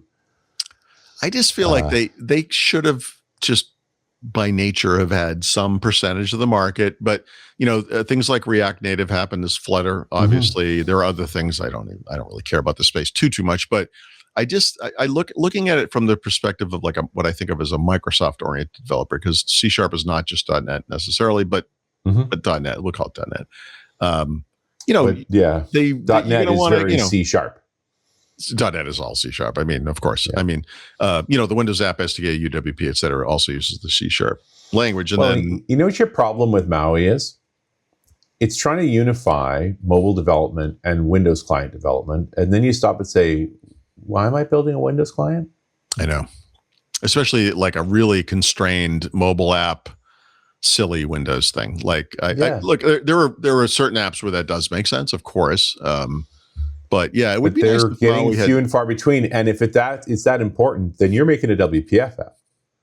Yeah, you don't want constraints. Right. Which is, I think, going to be the problem for Flutter because they've expanded to desktop and web. Yeah.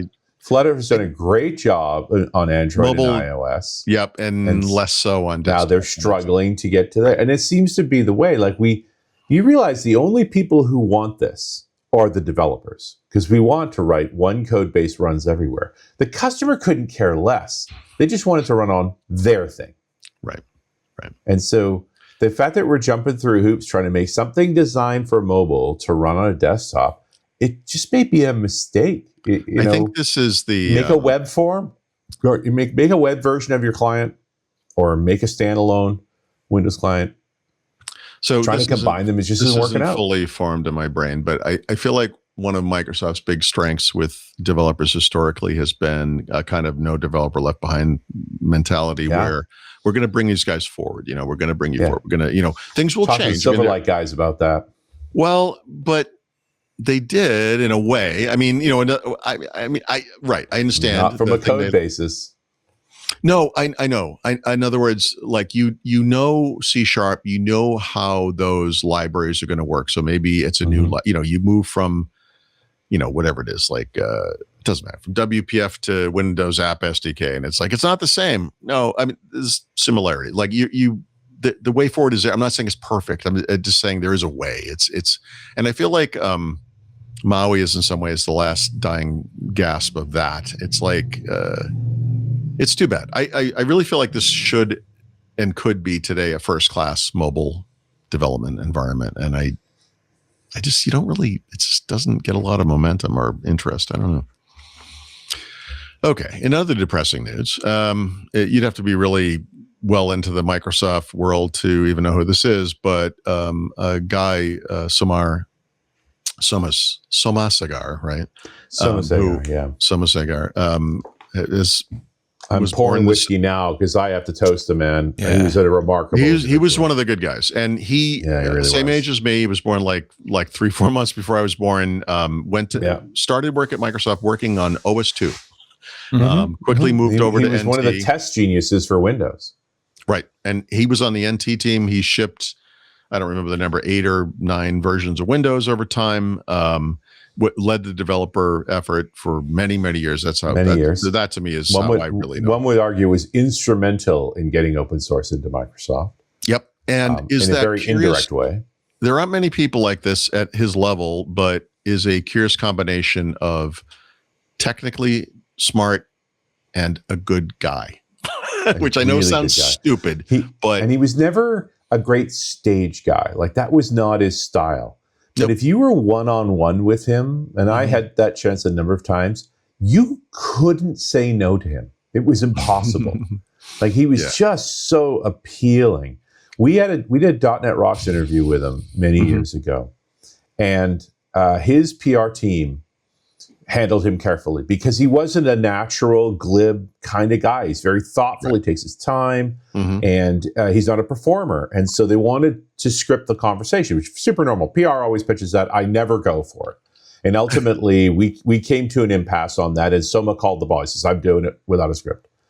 And the first 20 minutes of that interview was very and aye for him Right. Until he forgot he was in an interview. He was in an interview. Because you guys are all talking about things you all understand. You're all in this world. Stuff we love, right? It becomes normal, And so we actually managed to construct a new intro in the course. We did a big recap at one point and made that into the intro. The list, because you saw the best side of the guy. The guy was so brilliant and so into what he was doing and how he helped people to be successful. Like, I was really glad to capture that part of the story. And he had all the time in the world for me. I was super generous. So, I'm devastated. Sadly, here to see you, Soma. Like, he's a good man. Yeah. So he passed away this week. We don't know how or what happened yet. I'm not going to speculate. No, I wasn't going down that path. I'm just, but it's sad. And he what was he? He left Microsoft and went to Madrona. Madrona, yeah. And I used to meet with him almost quarterly at that time. Every time I was down there, we'd have lunch or something. And then he went to Madrona, and I pinged him right away. And I'm like, Madrona? He goes, yeah, I got to take it a little easier now. I'm just a limited partner. I get down there at lunch, and I look around at what he's doing, and I'm like, dude, you don't know how to be a limited partner, because I've LP. I know what to do at LP. He comes from whatever the version of Makunji is in India. It's like the smallest town imaginable. Yeah. And his first name is unpronounceable, I believe, even to Indians. Yeah. And thus the Soma thing. And I don't want to explain. I was it was him, and I can't say who was there, but I jokingly said to the other person, I said, do you have a hard time every time you see this guy not going, Soma, Soma, Soma, Soma, Soma, chameleon? And he goes, dude, this is what he said. I'll never forget. He goes, every time. Every time. And I was like, that is amazing. So but one quarter later, I go down to visit him again. He's the managing director. He's running all of Madrona. Wow. And it has ever since. Because you see what you had, like, in other words, he got in there and they were like, and he knows everybody, and everybody loves him, and he's moved the whole place forward. Like, no two ways about it. You running an investment fund, and you've got a Somasegar, you should put that guy in charge. Like, and that's what happened. Right. So, and I feel for Madrona like that. He's been their leader for a decade. Yep. It's going to be a challenge. Yeah. That's a tough one. Yeah. His family's lovely. He was a great man. I'm really sad. And I know a lot of people are in the same boat. Yep. Yeah. It's too bad. 59 years old, very young. Very young. Lots to do. It's very impressive when somebody can be in that position and nobody has a bad word to say. No, that's the thing. I mean, look, you could be infamous and we're going to remember you. Yeah. Right. Or you could just be awesome. And he was awesome. Yeah. You're watching Windows Weekly, Paul Thurrott and Richard Campbell, and we tip one out to Soma. We're glad you're here. More Windows Weekly now. Time for the Xbox segment, Paul Thurrott. Yep. And once again, there's a lot going on. So this just happened as I was preparing for the show. So Laurent wrote this up. I didn't have a chance to really look at this in too much detail, but Asha Sharma, the CEO of Xbox, has announced more leadership changes inside of her team. And sit down, Richard, if you didn't see this. She has brought over 4 more executives from Core AI. Wow. Oh, no, sorry. That was from before. Sorry. Yeah. Brought over 2 more. Sorry, 2 more. That was 4 before. So Christopher Dring. Nope, that's the person who announced it. Sorry. Matthew Ball will be the Chief Strategy Officer of Xbox, and Scott Van Vliet, okay, is the Chief Technology Officer. And both these guys at least have backgrounds in gaming, because the 4 she brought from Core AI did not, and that freaked me out. The fact that she's brought in people who are really serious about gaming is a relief. Well, yeah. So the second guy, he previously was an Azure CVP. He worked at Amazon, general manager of apps, games, and Alexa. But yeah, I mean, at least he's in there. And then I guess this is the third one. I'm sorry. So Chris, why don't we even try to say people's names? Schneckenberg, Vice President, Partnerships and Business Development at Xbox, is being promoted to Corporate Vice President, Partnerships and Business Development. That guy worked at Activision Blizzard for 12 years. So gaming guys. Yep. According to Tim Sweeney, the CEO of Epic Games, world-class team being assembled foreshadows serious dedication to the future of gaming for Windows, Xbox, Minecraft, Call of Duty, and the many world-class studios. Jesus, who wrote this? In the Microsoft family. Okay, but it was you. No, it's very nice. I mean, that's not his usual kind of plain spoken style, but that's nice. I mean, so it's nice. Okay. I got to bounce. That just happened. I don't know a lot about this yet. I just kind of saw this. This is really weird, but we've had 2 controller leaks in the past week. The first one is the Elite Series 3 controller, long awaited. The last one, I think, was 2019, 2018, something like that, 2019. I owned the first one and loved it, but they're super expensive. If you drop one of these on the ground, it explodes into a million pieces because all the pieces come off, right? That's by design. But I eventually broke one of the sticks and I just couldn't bring myself to spend whatever, almost $200 on the second one. But it looks like they're doing a 3rd gen. Well, they are doing it. They're working on it. And the big thing here, other than small visual redesign, slight changes there, but the big one is in keeping what we're seeing across a lot of consumer electronics these days, the battery will be replaceable. So it's going to be like a smaller built-in battery than previous gen a little bit, but you can replace it, right? And that's, so that's good. It's at least more sustainable. The other one's an oddball. So this one is called, it's like a cloud-connected Xbox controller. It looks like a bar of soap with Xbox buttons and sticks stuck into it. It's very strange.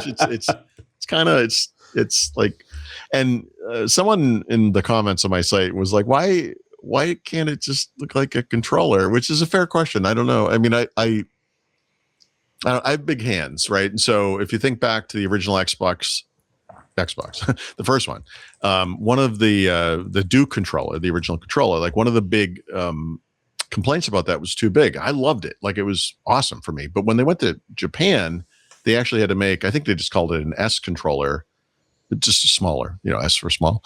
And that became the controller. So by the time we got to the 360, that became the standard controller. And basically you could trace the lineage of the normal Xbox wireless controller back to that. I mean, it's basically been the same size, but this thing is smaller. It's weird looking. It looks like a Sega Master System or something, or Nintendo NES, but rounded. Like it's very, I don't know. It's weird looking. Anyway, I don't know if this is coming to the market or not, but one of the things we know Microsoft to be working on, and one of the things I called on Microsoft to make when Stadia had come out, was that this might be that controller that connects directly to the cloud. So if you're doing cloud streaming, this will offer you a better latency kind of experience because it's like one fewer, like it's connected directly to the game. It's not connected through your device, which is connected to the game. Like that's one of the reasons Stadia actually had pretty good experience until Google killed it. And I think if you buy an Amazon Luna controller, it works the same way. So I can't explain why it looks like like a bar of soap, but it does. And it is the second half of May, so we're starting to get a new wave of games across Game Pass. The big one being Forza Horizon 6, which just became available generally, I guess, this week, right, for everybody, right? So you could buy it now; it's out, but if they're actually doing this day one on Game Pass, which is, they're not always going to do. So, it depends on the tier, right? So if you have Game Pass Ultimate or PC Game Pass, you do get Forza Horizon 6, and then there's a bunch of other stuff. I think the key one we can all agree is Pigeon Simulator. Who doesn't want to be a pigeon? I mean, I like to crap on people as much as the next guy, but is that part of the game? Is like who can I don't hit?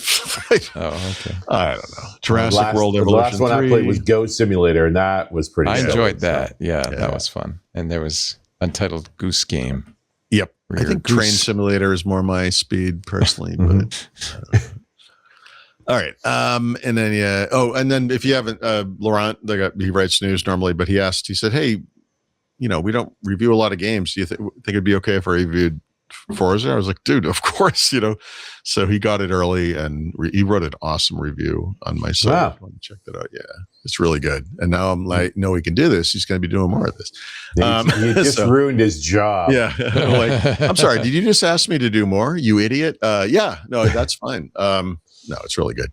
I found Forza's, all the Forza's really fun to play for like an afternoon, right? Enough to get through a few matches and stuff, but the last time so it must have been it was Forza Horizon 5, right? So the last one I remember, I played this game for about a week, and better part of a week, probably not a full week, but my wife came downstairs and she goes, "What the hell are you doing?"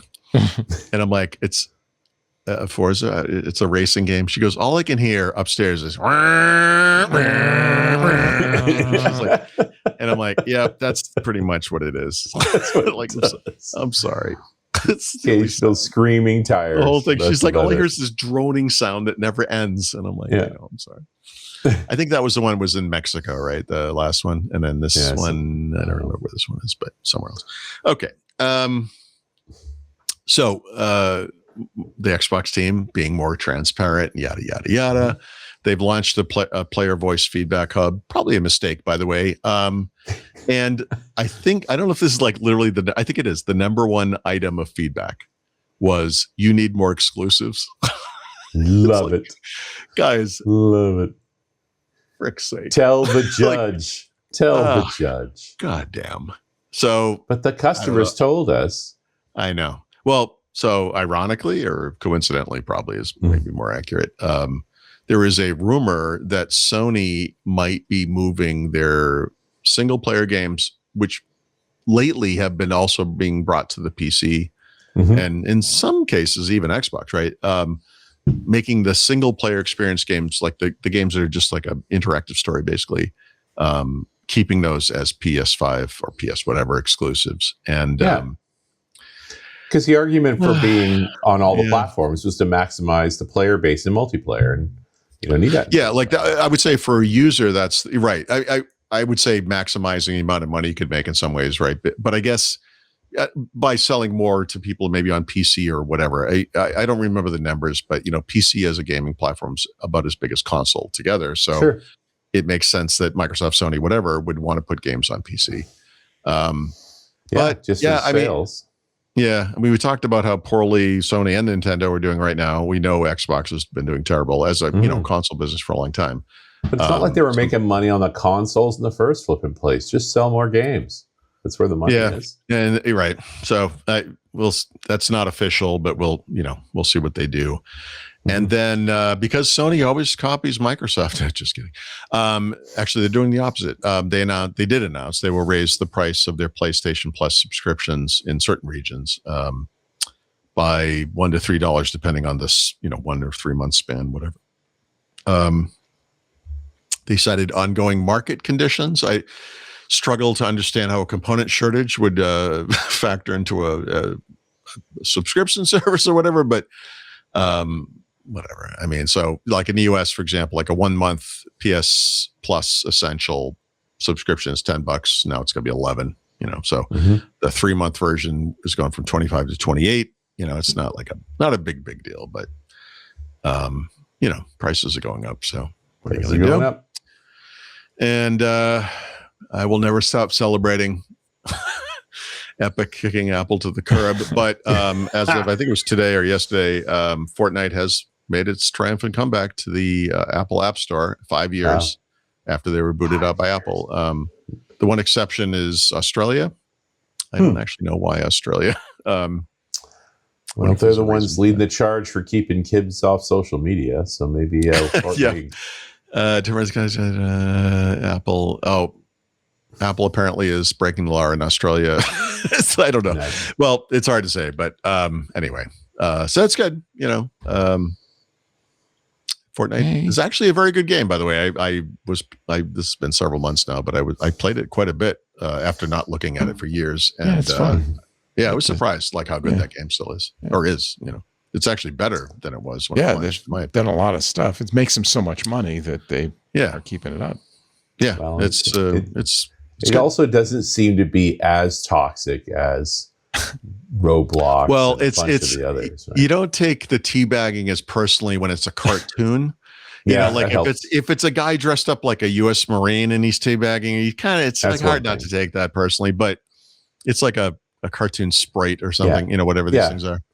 When it's a polychromatic turkey carrying a rocket launcher, okay. Right. This goes back to the red team, blue team stuff from Halo early days. They used to have those awesome videos, like those are so good. One of them, which was like the guy, like a new player, like killed someone and then was teabagging the guy, but then he fired his rocket launcher into the ground and killed all his teammates, and they all yelled at him. And it was just like it captures the multiplayer experience so perfectly. Yeah, dude. What'd you do? Yeah, that's your finger on the trigger, man. Hey, let's pause briefly for station identification. Then we'll get to the back of the book. Tips, picks, whiskey, all coming up. The usual. But first, I would like to invite all of you, just briefly, to join the club, the best club in the whole darn world, Club Twit. We love Club Twit. We love our Club Twit members. Thanks to you, we're able to do what we do. You cover at least a third now of our operating expenses. And that's how I like it. Honestly, if we thought we could do everything we do without advertising, I would do it. But the good news is if you join Club Twit, $10 a month, we're not going to show you any ads. You're not even going to see these plugs for Club Twit because, you're supporting us. We really appreciate that. If you believe in the value of independent podcasts, not owned or run by any big company, with no obligations to any big company, our only obligation is to support and represent you, the user, because we're all users. Support the club. Twit.tv/ClubTwit. Ad-free versions of all the shows, access to the fabulous Club Twit Discord. You get special programming, all sorts of special programming. The Google I/O keynote, for instance, yesterday was club only because we don't want to get taken down by putting it on YouTube. So, and that's going to be the case for WWDC, June 8th. They got Micah's Crafting Corner, Stacy's Book Club, Chris Marquardt's photo segment, which is coming back next month, by the way. Friday, I'm going to do a redo of the interview we did with Jeff Atwood, the guy who writes the amazing coding horror blog. He created Stack Exchange, founded Stack Exchange, and is also responsible for our forum software, the discourse software that we use at twit.community. And he's just a wild man. We will talk to Jeff Atwood 2 p.m. on Friday about coding. He's also very big. He's promised to donate half of his family's personal fortune to a charity, including he's very big on guaranteed minimum income. He came from a very poor area of West Virginia, and he wants to support that. So he's working on that as well. Very interesting guy. That'll be Friday in the club, 2 p.m. Pacific, 5 p.m. Eastern. Just one of the many things we do in the club. Please support the club by going to twit.tv/ClubTwit. We really appreciate it. Now to the back of the book and Mr. little Paulie Thurrott and his tip of the week. Paul? Yeah, so I've been doing these kind of focus month things. I was focusing on like switcher articles in April, but then as we got into May, I was like, this is too big of a topic. I'm going to keep going with this, and kind of expanded it out into applications and services. So I'd written this thing about Markdown editors last week or whatever. And of course, in the back of my brain, I spent all that time writing these various versions of like Notepad as .NET Pad or WinUI-Pad, et cetera, in different frameworks and languages and so forth, and struggled a lot with the multi-tab, multi-document stuff, whatever. But people have asked me multiple times, like, you're going to turn this into like a Markdown editor? Like, why don't you make your own Markdown? And I'm like, yeah, that's been in the back of my brain, for a while. But I mentioned, this Google I/O thing, and as I'm watching the keynote, they're talking about AI Studio and how AI Studio, which was designed to be like a web-based IDE for prototyping apps, the UI for apps, can now create native Android apps. And I was like, really? Interesting. So, throwing caution to the wind like an idiot, I wrote the simplest prompt imaginable in AI Studio. I would like to create an Android desktop app version of a full-featured Markdown editor similar to Typora. It should run perfectly on a large screen device like a Google Book, and it's okay if it works on a phone too. and it took 158 seconds, and it created the most full-featured Markdown editor I've ever seen in my life. Not a native Android app, by the way. It's a TypeScript web app, but I don't know if that Android thing is not there yet, or I missed it or something. But the point is, I didn't spend time on this. I wrote the quickest thing imaginable. I went back to watching the keynote. I checked in on it. It popped this thing out, and I was like, "Oh my god!" You did this last night or today? Yeah, last night during the show. It took him like 2.5 minutes. So I was like, "Okay, this is interesting." And then I was like, "Well, okay, let me get it closer to what I want." So there were 4 panes. There's like a lot of apps, a little like a Notion or Obsidian will have like a navigation pane on the side, and then it will have like a text editor, like a text view, and then like a preview pane, like side by side, like a lot of Markdown editors do that. This thing had this like full-featured Gemini co-writing pane, like full of like things to generate text or fix text or whatever.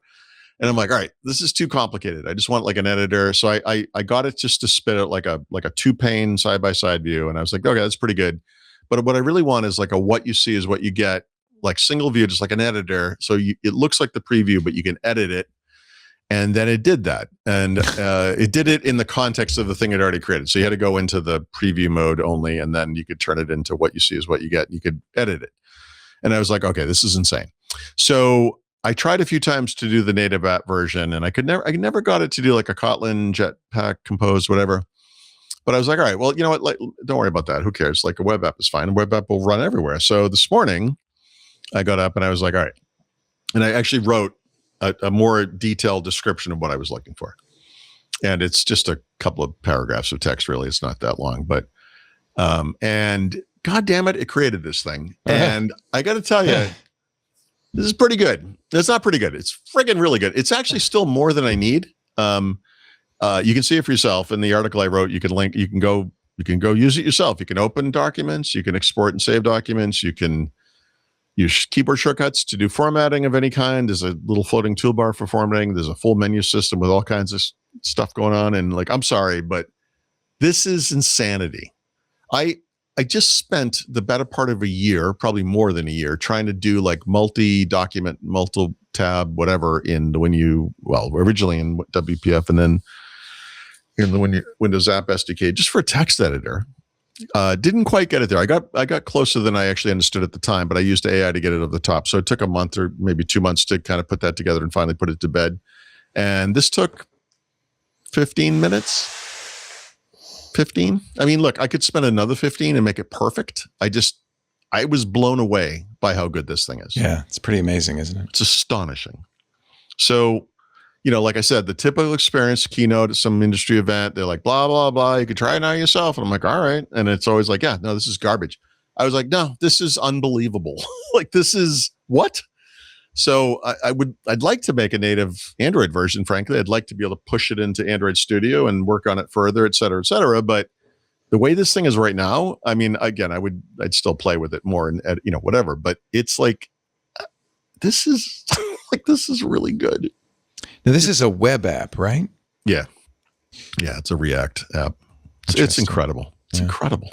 Did you, does it post when you do it this way on GitHub? Does it post the code or no? It can. You can connect. I did. So it is on GitHub. I didn't make it public yet. I want to play with it a little bit, but you can actually, I include the link to the app. Like you could just go run the app. I mean, you can see it. Probably the reason I always do that is not because I want to distribute it to the public.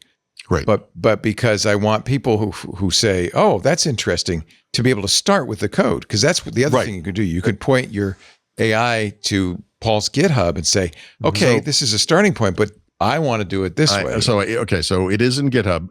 It's private right now. Right. Yeah, it's public for that to work. But right. But you don't have to. I'm just saying. I know. But I was going to jokingly to say, you're looking at this from the perspective of a developer. Like the thing that's amazing about this to me is like AI progresses so fast that you say like soon you will be able to ... And by the time you finish saying that sentence, it's already occurring. So like I've said to my wife, like this has come up a bunch recently because I like to bore her to death with this kind of stuff. But it's like you as a non-programmer and non-technical person will be able to create like little apps all by yourself, personal She apps. could do this. Like she could do this right now. Yeah. Now, she wouldn't know how to edit the code. I mean, I don't either. It's TypeScript. I don't, but I mean, I've obviously spent time doing this kind of thing, but like, you just keep talking to it till it's exactly what you want, then you're done. I love it that it's a web app. This is it. Yeah, it's crazy. So, you can. Yep. I love it. It's crazy. Oh, I think of all the time that I spent, on .NET Pad, WinUI Pad, whatever, and then on all the time it did not spend creating this thing, which is approximately 100 times better. And I mean, I'm not going to hurt myself, but it's like, this is like, yikes. I mean, that's amazing. So, I'm sorry, but this is amazing. Yeah, it is pretty cool. So I can view it. Yep. Well, you're already, I mean, you're technically already viewing what you see as, this is already like rich. It's already a WYSIWYG text. Yeah. Very cool. Yeah. Crazy. Nice. Yeah. Supports different themes. I love it. I know. Yeah. There's stuff in here. There's a focus mode. Never asked for that. And by the way, actually, that's an important point, not to drag this out, but this just came up recently too. One of the things, anyone, even if you were non-technical, you grew up in the 80s, 90s, whatever, one of the things you always hear is like, computers will do exactly what you tell them and only what you tell them, meaning that you as a programmer, if you don't tell it exactly what you want, you're just going to get what you told it to do, not what you meant, that kind of thing.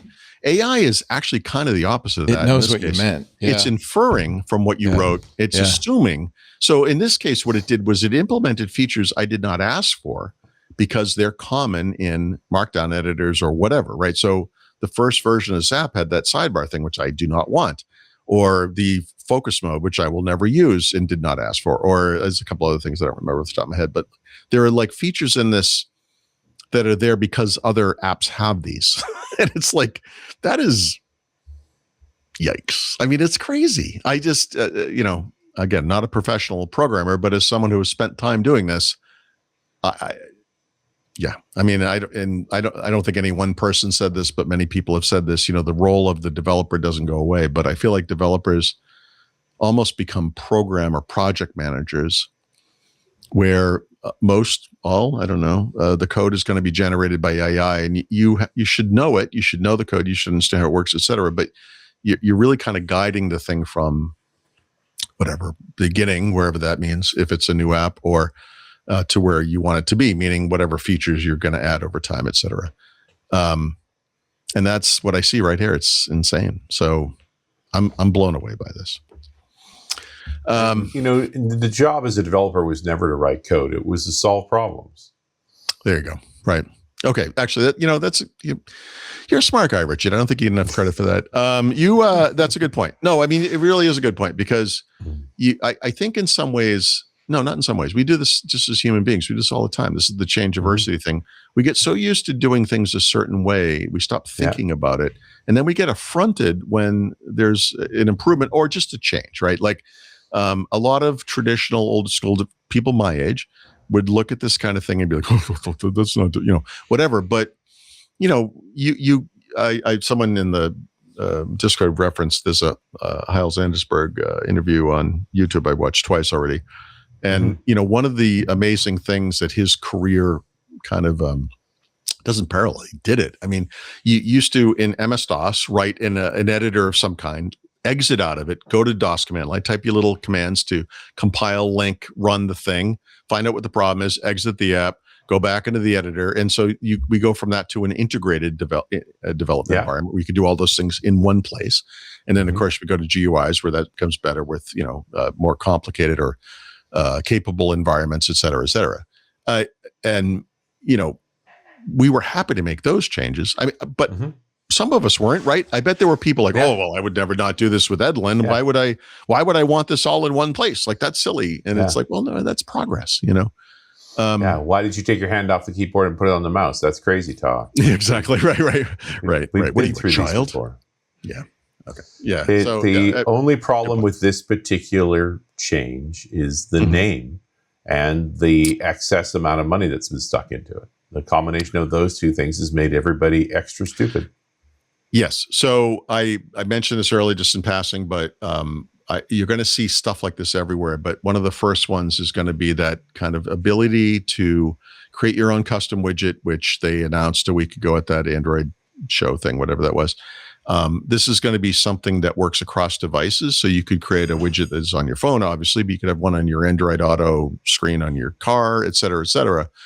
And it will be created conversationally, right? This is not you constructing a script. It's not using an automation tool, an if then whatever, then whatever it is tool. It's not like that. I mean, it is doing that kind of thing probably in some ways, but you don't need to know that. And it's powerful and simple, and it's gonna be everywhere. Like, this is gonna be very common. Yeah. Anyway, very exciting. I what I expected was I would go into this, fail, and then say, okay, screw it, who cares? And it worked so well. I was like, and then, it wasn't exactly what I wanted, but then I did. But that's part of the reality, right? It's like you get to that point where it's like, now make it the thing you actually wanted. Yep. It's, I joke about this sometimes just with people. I'll say something like, would you do what I mean, not what I said, but that's that's kind of what this is doing. It's crazy. Anyway, so that's, look, just go look at it. It's amazing. I'm kind of blown away by this. And I think this, like I said, I think we're going to see a lot more of this. And then just for apps real quick, Stardock today released something called Deskscapes 2026. I enjoyed that they've suddenly switched to year-based naming for this one product. This is a way to use local AI, and this will run off a CPU, GPU, whatever you have, to either create new images for your background, but also to edit images and do all that restyle stuff, right? That's getting very common these days. And local, I don't know what models they're using. I'm going to talk to Brad tomorrow and find out, but I would imagine it's probably Phi or something that runs on your Windows machine, right? But you have an image, you're like, I like this, but I want something close, that kind of thing. It's only $10 if you want to buy it, and it's available on sale right now during the launch period for $7. So it's not particularly expensive. So kind of a cool thing if you like to customize your desktop. And then Firefox 151 came out this week on mobile and desktop, and they've added a bunch of stuff across both. So they added the free VPN with 50 gigs of data. Now it does location selection like a normal VPN. You can say, I want it to be here. They're going to make that more granular in time. It's available in Canada. It wasn't before. And I think it's coming to more markets soon. The AI kill switch, which unfortunately is not called out, is in desktop. That's been there for a couple of months. It's now available on mobile as well. Shake to summarize was a big, I don't know why I just made that. Shake to summarize was a feature they brought to Firefox on iOS, I think, end of last year. They actually won some awards for that, by the way. It's available now on Android. There's a one-click reset of private browsing. So instead of closing the private browsing window and restarting another one to clear out your cookies and history and whatever else, you can just click a button to do that and some other stuff. So there's, a bunch of stuff across the board. And that's it. There you go. Very nice. Let me see. You can make your own apps. You don't need apps. Just make your own. Make your own. Write them all. Everyone's doing it. They wrote a operating system yesterday. Just, that was the other. I know they wrote, and then they were like, "It's not an OS unless it runs Doom, so let's make it run Doom." And then that was kind of cool. They wrote a video driver. I'm like, stop it on the fly. Yeah, seriously, we live in an insane, it's an interesting world. It's crazy. Interesting times. It is. That's why Run as Radio is always so important. Well, at least for the administrators. So show 1037, the one I did with Richard Hicks a little while ago, actually, but we knew this was coming. It was very much a timed release because we're talking about Secure Boot. So for those of you who haven't been following along, Secure Boot is an update to UEFI to allow to resist root-based malware. So it's a whole mechanism for certifying where updates come from, patches to UEFI, your BIOS configuration, that kind of thing. And when it was set up, in 2016, when it first came to pass, they put a 10-year certificate on it. And look, it's 2026. And this certificate expires next month, June 2026. It's the very first original one. And so there's been a big push for a while now inside of Microsoft to just update machines to point to newer certificates. And now that we're getting close to the end of the road, there's been a bunch of tools put out there to allow you to check that your machines have gotten the update. And if your computer is current in any way, a Gen 10 or above, and if it uses Windows Update, you've already got it. You can try in the links. There is a client for checking to see that your registry update's been done for a secure boot. You can just say yes or no. Easy to check. But if you haven't, it's not like the world's going to burst into flames if you haven't done this, because the reality, of course, is that the certificate will be invalid. And that means you won't trust any place for updates. And so if there is a vulnerability to your UEFI that shows up, you won't be able to get patches for it. And that could turn into something fairly dramatic. Can I ask a question about this? Yeah, buddy. So I had two people ask me questions about this last week. And my understanding of the plan here is that Microsoft is going to roll out these updates through Windows Update. You'll just get it. It happens. It's already done. Yeah. Yeah. You can go into Windows security and you can see, green dot, you're doing good. Yep. But what if you don't get it? Like, I don't mean like you've explained, like it's a year from now, something happens, whatever. But I mean, was there any discussion about whether this could ever come from like your PC maker, your motherboard maker? Like if for some reason it's not there, is it going to be made available somewhere else? Do you know? No, I mean, and it's coming through the Windows pipeline. So you can go download it. You can do it yourself. It's not rocket science. Yeah. Okay. No. And the reality is, a vendor can make it impossible too. Most vendors, if you bought machines in recent years, have already moved to new certificates. So new computers will never have this problem in the first place. I've been trying to find one that does not have this new certificate, and I think anything that's gotten 24H2 is already fixed, pretty much. Okay. So it's just I'm looking for and have not heard from like an administrator's like, oh no, I have 150 unpatched machines. And now that's what I was like, right. As this thing kind of winds down to the end date, it's like, what happens when that date is passed? Nothing. Microsoft will know through telemetry X percentage or something.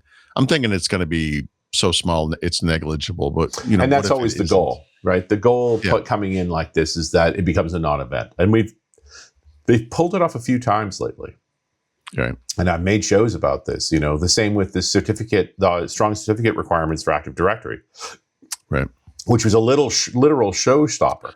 And last year they deliberately triggered it to try and get sysadmin's attention, and you could fix it with a registry change, right? So they thought they'd got enough people fixed. There's only a few left. It's like, let's see if we can get their attention they put this update in and it would break something if you haven't dealt with it. Then you could switch it back and it's like, okay, we're going to make it permanent in September.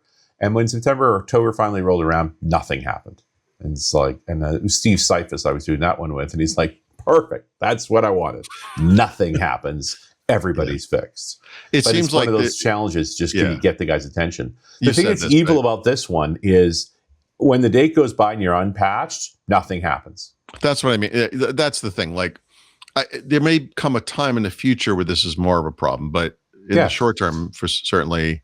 You're not going to notice anything. It's not like not like, oh, your firewall doesn't work anymore. Sorry. No. No, what's going to happen is there's going to be a vulnerability, and you're going to go try to up these machines, and you're not going to be able to. You're going to have to go fix the cert first and then do it.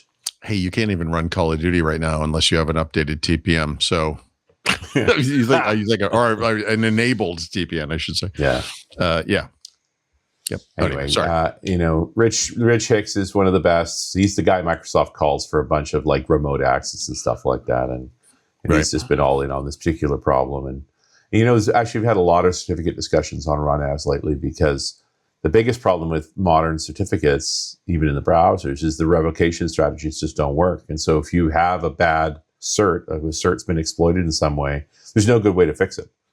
And so right now the current plan is to shorten the lifespans of search down to 47 days. Wow. So that you'll have to automate replacing certificates, which means even if the revocation doesn't work, after 47 days, it's not being used anyway, at most. It's all part of the game. Right. Okay. Many a tear has to fall, but it's all right in the game. You know what I'd like to do right now? What would you like to do, friend? I'd like to have a little drink. Well, Is and it I'm in whiskey one of time? my very favorite places, right? Because I'm back in Alkmaar with my buddy Remy. And Remy, if you recall, because I've been here a number of times before, he has a favorite whiskey shop here in Alkmaar. And so the gentleman that used to run it wanted to retire. And so Remy bought it from him.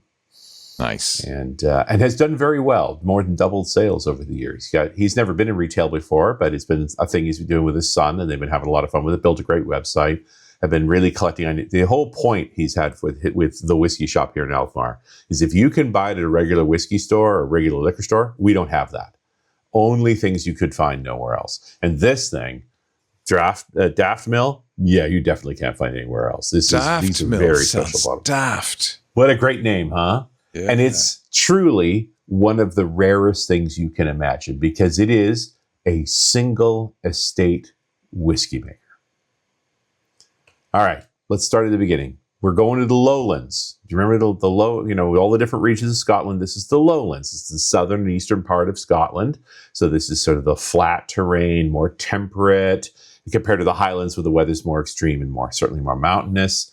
The general area, if you draw it out, there's this area called the Highland Boundary Fault, which stretches across the mainland of the UK from Helensburgh on the Firth of Clyde in the southwest, across to Stonehaven in the northeast. And I was just in Stonehaven in January. That's where we saw the amazing tides and stuff like that. But yeah, really lowlands for a reason. No higher at any point than 200 meters or maybe 600 feet. It's just mostly the central lowlands, which are just river valleys and rolling hills, and also the rivers of Clyde, Forth, and Tay.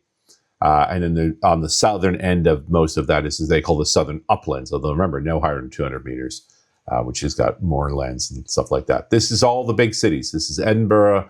This is Glasgow, Aberdeen, Dundee, Stirling. Not that they're all that big. And Daft Mill is in the How of Fife. A How in Gaelic, of course, meaning a hollow or tract of flat land. So this is the How carved by the River Eden and near the village of Killissie. It's called Daft Mill after the Daft Burn.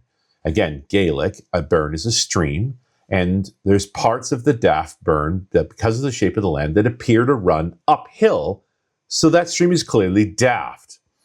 And so the fact that the mill uses the stream means it must be, if you use the Daft Burn, you must be a Daft Mill. Oh, yeah. So that's where it comes from. And up above that area there is the Lamont Hills, which is where all the royalty and so forth. And this has been productive land for literally millennia. Archaeologists have pulled out Neolithic sites, Bronze Age sites, all the way through. Killissie, the nearest village, is also famous for Killissie Man, which is a sandstone pillar about 9 feet high, 2.7 meters or so, with a carving of a naked male warrior carrying a shield and a spear. And this is likely 1,500 years old. This is the Picts.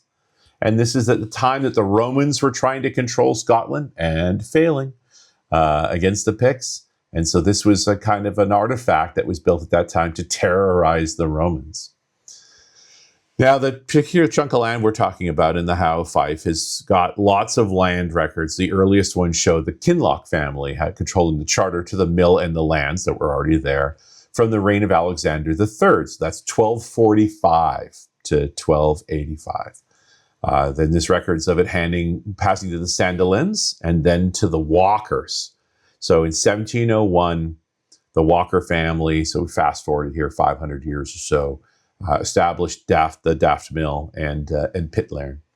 And also on the property is this stone water tower. It was built somewhere in the 1800s. Nobody's exactly sure when. It has a Dutch look, so they presume it was built by the Dutch engineer that was working in the area during the development of the railway, which the Walkers were investors in. And famously, further to the north here is the Tay River Tail Rail Bridge, which had a collapse in the 1800s. This one, a great story, but a little off the beat for this particular one. The current family that controls it is the Cuthberts. So grandfather Cuthbert actually was a sharecropper for the Walkers. But in 1984, the sons, Ian and Francis, were able to buy the property. And so they are the fourth owner in 700 years or so. And it is about a 1,000-acre working farm. So they rotate crops of barley, potatoes, carrots, and broccoli, but they also work beef cattle as well. So synergistic farming, very normal. And it's important to remember that these guys are primarily farmers. And so they do have barley as one of the rotational crops, and they sell most of that barley to whiskey makers, mainly Edrington. So that's Macallan and Highland Park. And as is noted in one of the pieces I was reading at the time, back in 2005, they were selling barley at about 70 pounds per ton. And so there was this idea that, we could make that barley more valuable by making it into whiskey. And so to make more money on barley, they applied for a license to be able to build their own spirit production facility, a distillery out of some old vintage buildings in the area. It took them a couple of years to get that license, but they got their first spirit make in 2005. So of all the barley they produce, they only keep 100 tons for themselves, which they send to Chris Maltings and Alloa to do the malting, which means they get back about 80 tons of malt. And they use that over the course of the year because they don't make whiskey all year round. They're farmers, but there's a couple of periods after the barley harvest. So after they do 2 harvests of barley a year, a winter harvest and a spring harvest or a summer harvest. And so from November to February, they make some whiskey. And from June to July, they make some whiskey. Otherwise, they're just farming all the time, which is much more the way that barley-based whiskeys were made 200 years ago, in the 1800s. 2 harvests a year. In between, you make whiskey to do that. Francis Cuthbert is the whiskey maker of the brothers. The Ian is quite a bit shyer, and he's very quotable. And I will quote him here when he says, when it comes to distilling, there are 3 of us doing it. Me, myself, and I. Who taught me? I think it's just genetic. All Scotsmen have it in them to make whiskey. So his approach, this is a very small facility, is, remember, he's got 80 tons of grist. He loads a ton at a time into the mash tun with a copper top on top. They take water off the well that comes through that water tower to make a very clear wort. It's part of their design. They use a pair of 7,500 liter stainless steel washbacks. That's tiny. They do a 72 to 100 hour ferment using dried yeast. No cream yeast here for those who are squeamish. And then off to a 3,000 liter wash still and a 2,700 liter spirit still. Those are stills from Forsyth. Virtually everything else in this whole facility was made locally, but the stills do come from Forsyth. Bayside. Nice. Yeah. The spent grain is then given to the cattle as a high calorie feed. Even the spillings and so forth are not bad fertilizer. They also use that on the ground as well. So nothing is wasted. Everything was made from the farm. Everything goes back into the place farm. Must smell like whiskey, though. Well, for a few times a year, every year. But tell me the downside. New make comes in at about 75%. Of course, they fill at 63.5 because they're filling bourbon casks, and they get their bourbon casks from Heaven Hill. They also have some sherry casks, and they have all their dunnage storage on site. So as I mentioned, they started in 2005. They did not make their first bottle until 2018 because they're not in the business of trying to make money off the whiskey per se. When Cuthbert was asked about that, he said, "Why'd I wait so long? Because I didn't think it was ready." And so, they kept laying up barrels twice a year. And it was only when they got to over 12 that he finally decided to do a bottling. His first bottling in 2018 was only 250 bottles at cask strength. And you had to enter a lottery for the opportunity to buy one at 200 pounds a piece. And it disappeared very quickly. So they do all their bottling through an external bottler, Berry Brothers and Rudd. And so that's what this is. This is bottled by Berry Brothers. And this is their 2012 edition. So this was distilled in 2012, bottled in 2026. And I think it's already gone. Although in this case, there was 3,475 bottles. So the production is a little bit bigger. So then this actually comes from 5 first fill Sherry's hogsheads. These are Oloroso and Pedro Jimenez. 7 first fill Heaven Hills barrels. So that combination of 12 barrels produces the 3,475 bottles. They actually did a distillation on December 25th, 2012. Like Christmas time? When's that what you do for Christmas? Christmas Day. Christmas Day, I distilled whiskey. And then, 13 years later, I put it into a bottle at 46% and sold it for €100. Very reasonable. It's about $115 US. And I've already had a couple of tastes of this as a toast to Soma. The color on it is spectacular. But that's, of course, a sherry casking, so you'd expect nothing less. I defy you to think this is a lowland. It could be a spey. It's big and rich and sweet and clear. It's just perfect. And it's not exported in any way. You have to come to Scotland to get this. Berry Brothers is a great producer. They do a lot of custom bottles and so forth. But in the case here, you're talking about a single farm estate whiskey bottled through a bunch of pros. Only certain, even here in the Netherlands, there are 10 stores that carry this. And one of them is the Whiskey Shop in Alkmaar. It is both a combination of the craft distilling wave that we've seen and the oldest school whiskey you possibly imagine. Barley grown on a farm, sold from the farm, essentially. And it's a delight. I love that this exists. It's hilarious that it's called Daft Mill. But it's just... It's the real deal. You make a trip to Scotland, you got a friend who loves whiskey, you got to get him one of these. Yeah. It's going to be a pain in the butt to find, but if you find it, it's going to be so special because it's in a time of these ultra industrialized whiskey producers at massive scale. These guys just not that guy. They're farmers. And for 100 tons of the grain they make a year, they put into barrels and once in a while make a batch, maybe once a year. That's all they do. Yeah, I mean, you don't get rich doing this if you make 341 bottles a year, even at 100 3,500 bottles a year. Oh, so 3,500. Okay. Yeah. So, and at 100, and then the retail's $100, so £100. So that's 35,000, of which they're getting maybe 20% of that. So no, it's not a huge amount of money. No, you do this because it's a thing. Yeah. And it's just another element. It's worth more than what it would be just sold as grain. So they are making some money. Wow. But it's, really neat. It's lovely. It's still lovely that it exists. It's just, once again, I'm educated. I have a moment where it's like, there's more than one way to make whiskey out there. And some of these ways are the old ways. They're making whiskey like it's 1826 again. How cool. Daft Mill. You can't get it, so don't try. Yeah, but if you ever get a chance, if you're ever in the right place, get somebody who's carrying Berry Brothers, look for it. This single farm estate, it's very special. They make a cast strength that will be only like 100 bottles. Those are much harder to find, but this is their main release each year, the winter release, and it's beautiful. Nice. Perfect. Nice. Perfect in every way. Thank you, Richard. Richard Campbell, runasradio.com. Where do you go from the Netherlands? Where do you go I'm next? going home tomorrow for a week. Then I'm back to Stockholm. You slacker. Crazy. But the week I'm home, I get to go talk to 2 different high schools. So I'm really looking forward to that. It's gonna be fun. How fun. Yeah.